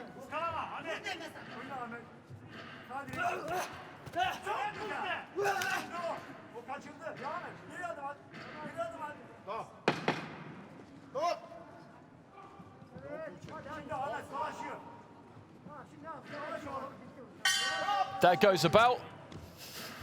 And it's a comfortable win there for the Turkish fighter in the blue there, Ahmet Senol. Good performance from him.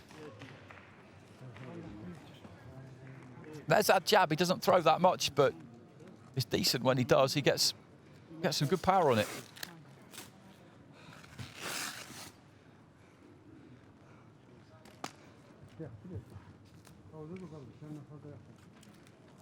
And that's the bob and weave that I'm talking about. He doesn't always remember to do it, but when he does, it's quite effective.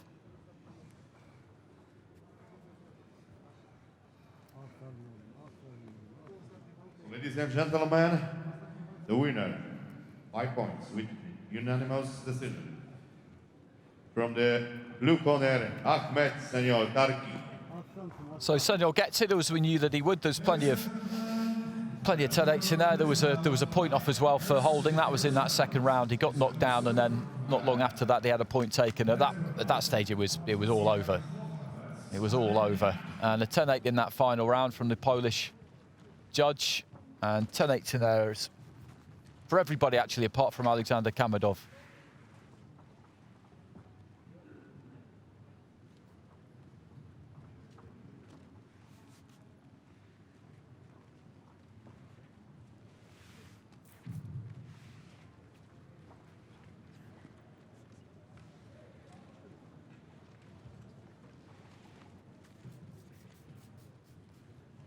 And Senor will face the winner of our next fight, which is a fantastic one to finish the session with.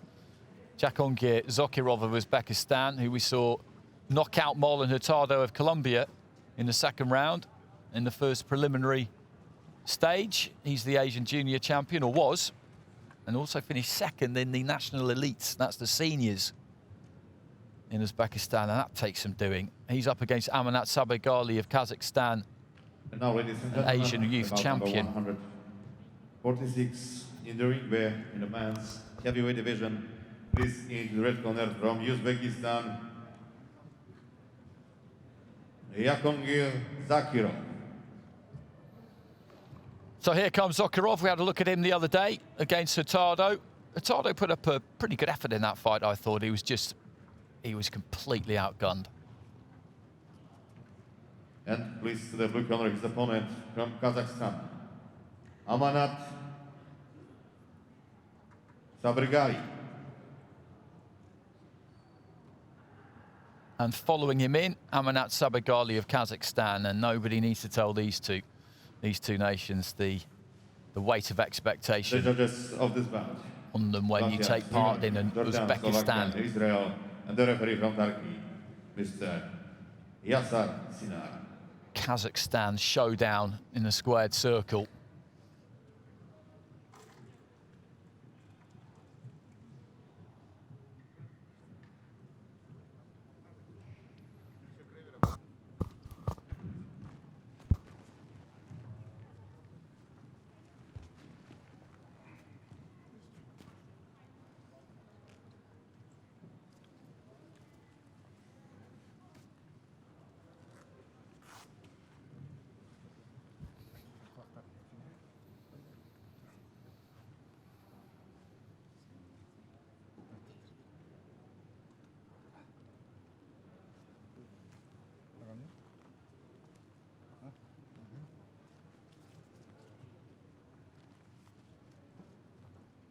Those are our judges. Final fight of the afternoon session in Ring B.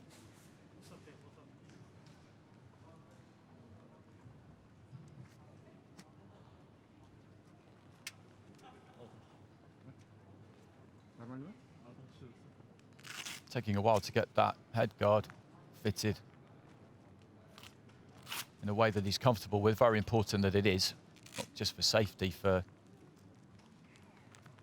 comfort for the fighter, because the last thing you need is some kind of distraction from an ill-fitting head guard.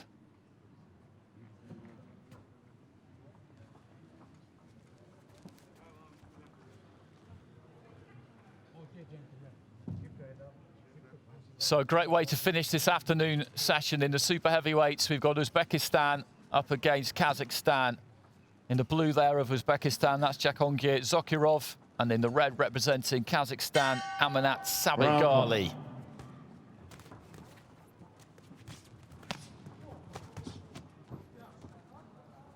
Zokirov of Uzbekistan.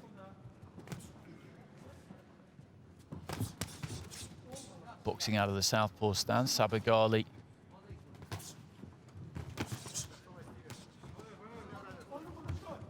An orthodox fighter, early stages. A little bit of fencing with the jab there. Zokirov looks to go to the body.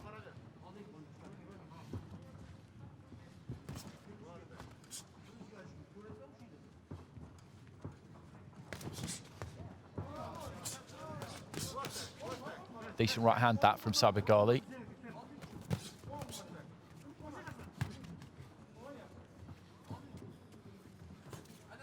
Short with the jab there.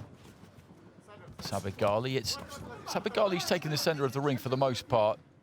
Just about. Minute into round one. Left to the body, then a left up top from Sokurov. Another left to the body. Chopping down with the left hand. Sokurov just having a good little spell there, 20 seconds or so. Sabagali climbs into a combination, taking on the gloves, and Sokurov manages to come back effectively.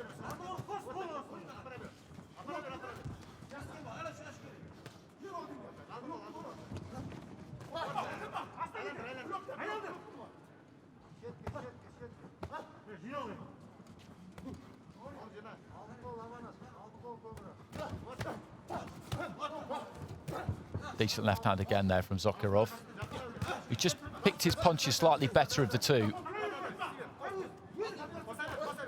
Looking for a right hand lead there, Sabagali. Good jab there from Sokurov.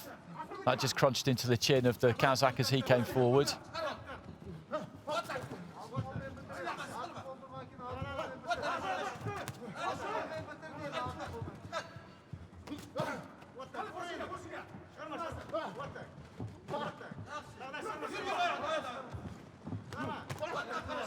Sabagali's bringing plenty of pressure here. Looking to really get on top of Sokurov, use that front foot pressure. And maybe towards the end of the round, it's just beginning to show a touch. Sokurov just presenting a couple of gaps there. A little bit more of an opportunity for Sabagali, but the left-hander Sokurov gets through, and the scoring punches, the majority of them in this round have come from the Uzbek. I don't think there can be any real doubt about that.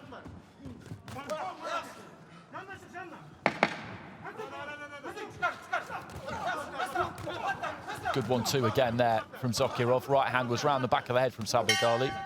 Bell goes at the end of the first.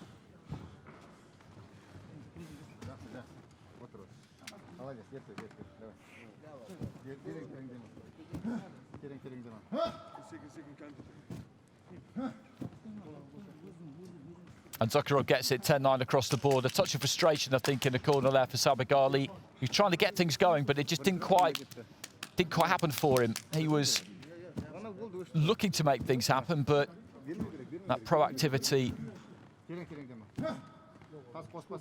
in the end kind of counted against him, because Sokurov was happy enough to let him try and make the running and just respond to what he was doing, and he responded well. Lefts to the body. The 1-2 worked nicely. A couple of decent jabs. Kept it simple. Didn't look to do anything expansive. And maybe Sabagali was just a little bit over-eager there. It's a big occasion, this. Round 2. So into the start of the second round, Jahangir Sokurov of Uzbekistan has taken it 10-9 with all 5 judges in that first round. So plenty to do here for Amanat Sabagali of Kazakhstan, the Asian youth champion. Sokurov in the past has been an Asian junior champion. And young though he is, finished second in the Uzbek Elite Championships, and that is some achievement. The #1 at super heavyweight for Uzbekistan is, of course, Bakirdeh Jalolov, who's turned pro, but early in his pro career won the Asian Championships, won the World Championships in 2019, has qualified for the Olympic Games.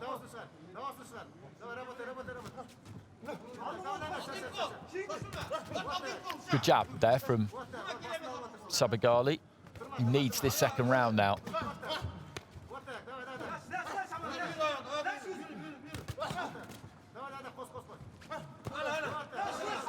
That was a decent right hand from Sabagali as well. He's just looser in this second round so far. I think he's just relaxed a bit. The opening round, he was maybe a bit tight, a bit tense. Really wanted to try and force the issue and put his stamp on the fight. Fairly even this through the first half of the second round. Sokurov slightly tired look about him as he threw that left hand, wandered in behind it. These are big, big units, remember. It's a lot of weight to carry around. That's a decent combination. Right to the body, left upstairs there from Zakirov.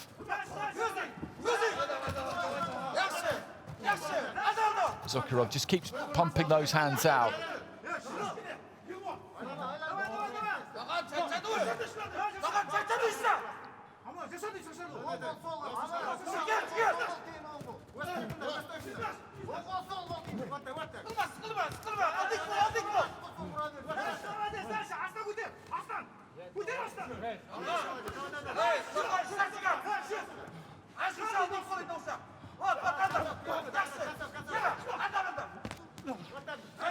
Good jab there from Zakirov. Final 30 seconds of the round. He's been busy in the second half of the round, Zakirov. He's just kept letting those hands go. Blood coming from the nose, though, of the Uzbek fighter. Just spraying over that ring canvas. A fair bit of it dripping down, actually, by the look of it. Left hand into the stomach there of Sabeghali. He's sucking the air in there, Zakirov. Right hand, but then a left hand, couple of left hands there from Zakirov.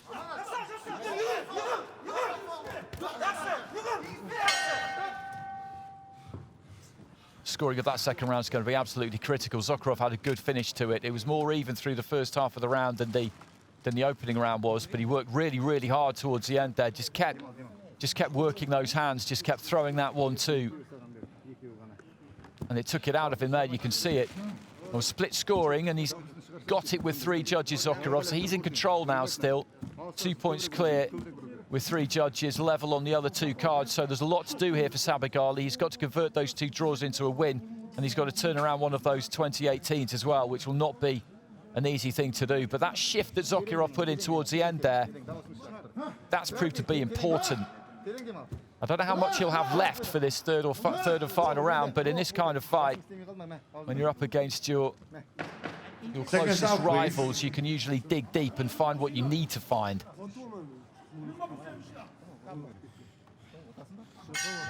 Third round.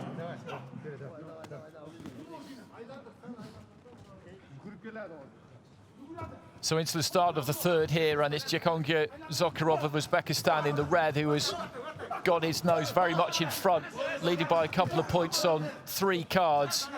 Amanat Sabeghali of Kazakhstan in the blue.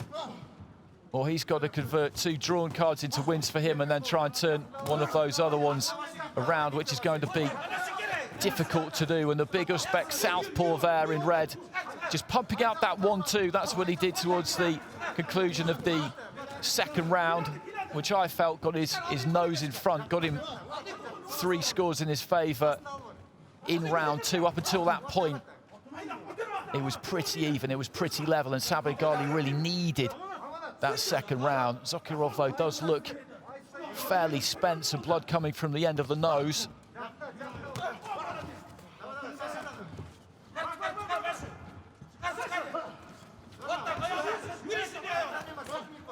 Again, just leaning in, looking for that 1-2. He does lean a long way in as he throws it, Zakirov.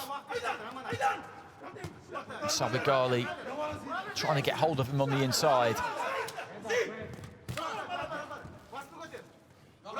He's just never really found a way past that kind of languid-looking southpaw jab left hand.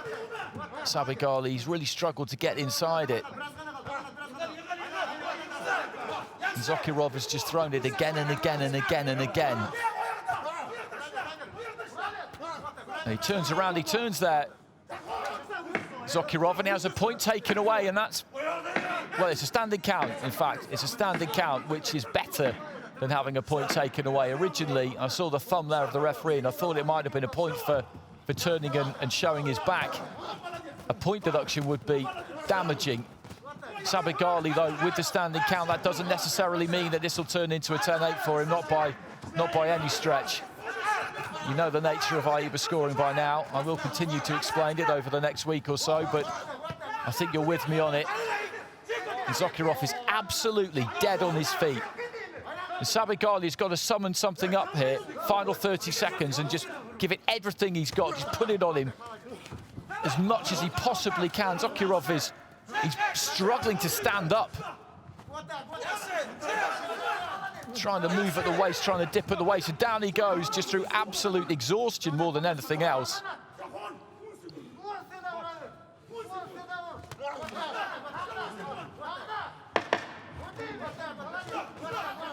That's a good combination right at the end there from Sabigali. 10 seconds remaining. And Zakirov, as I said, he is out on his feet there, and he wanders back towards the red corner. And given that he had that lead, 2-point lead with 3 judges going into the final round, you'd imagine that he's done enough. Sabigali needed to win that final round, and he needed a 10-8 with one of those judges who had it 20 points to 18 heading into the final round. He did get that standing count, and Zakirov towards the end was, well, he was spent. He was absolutely done.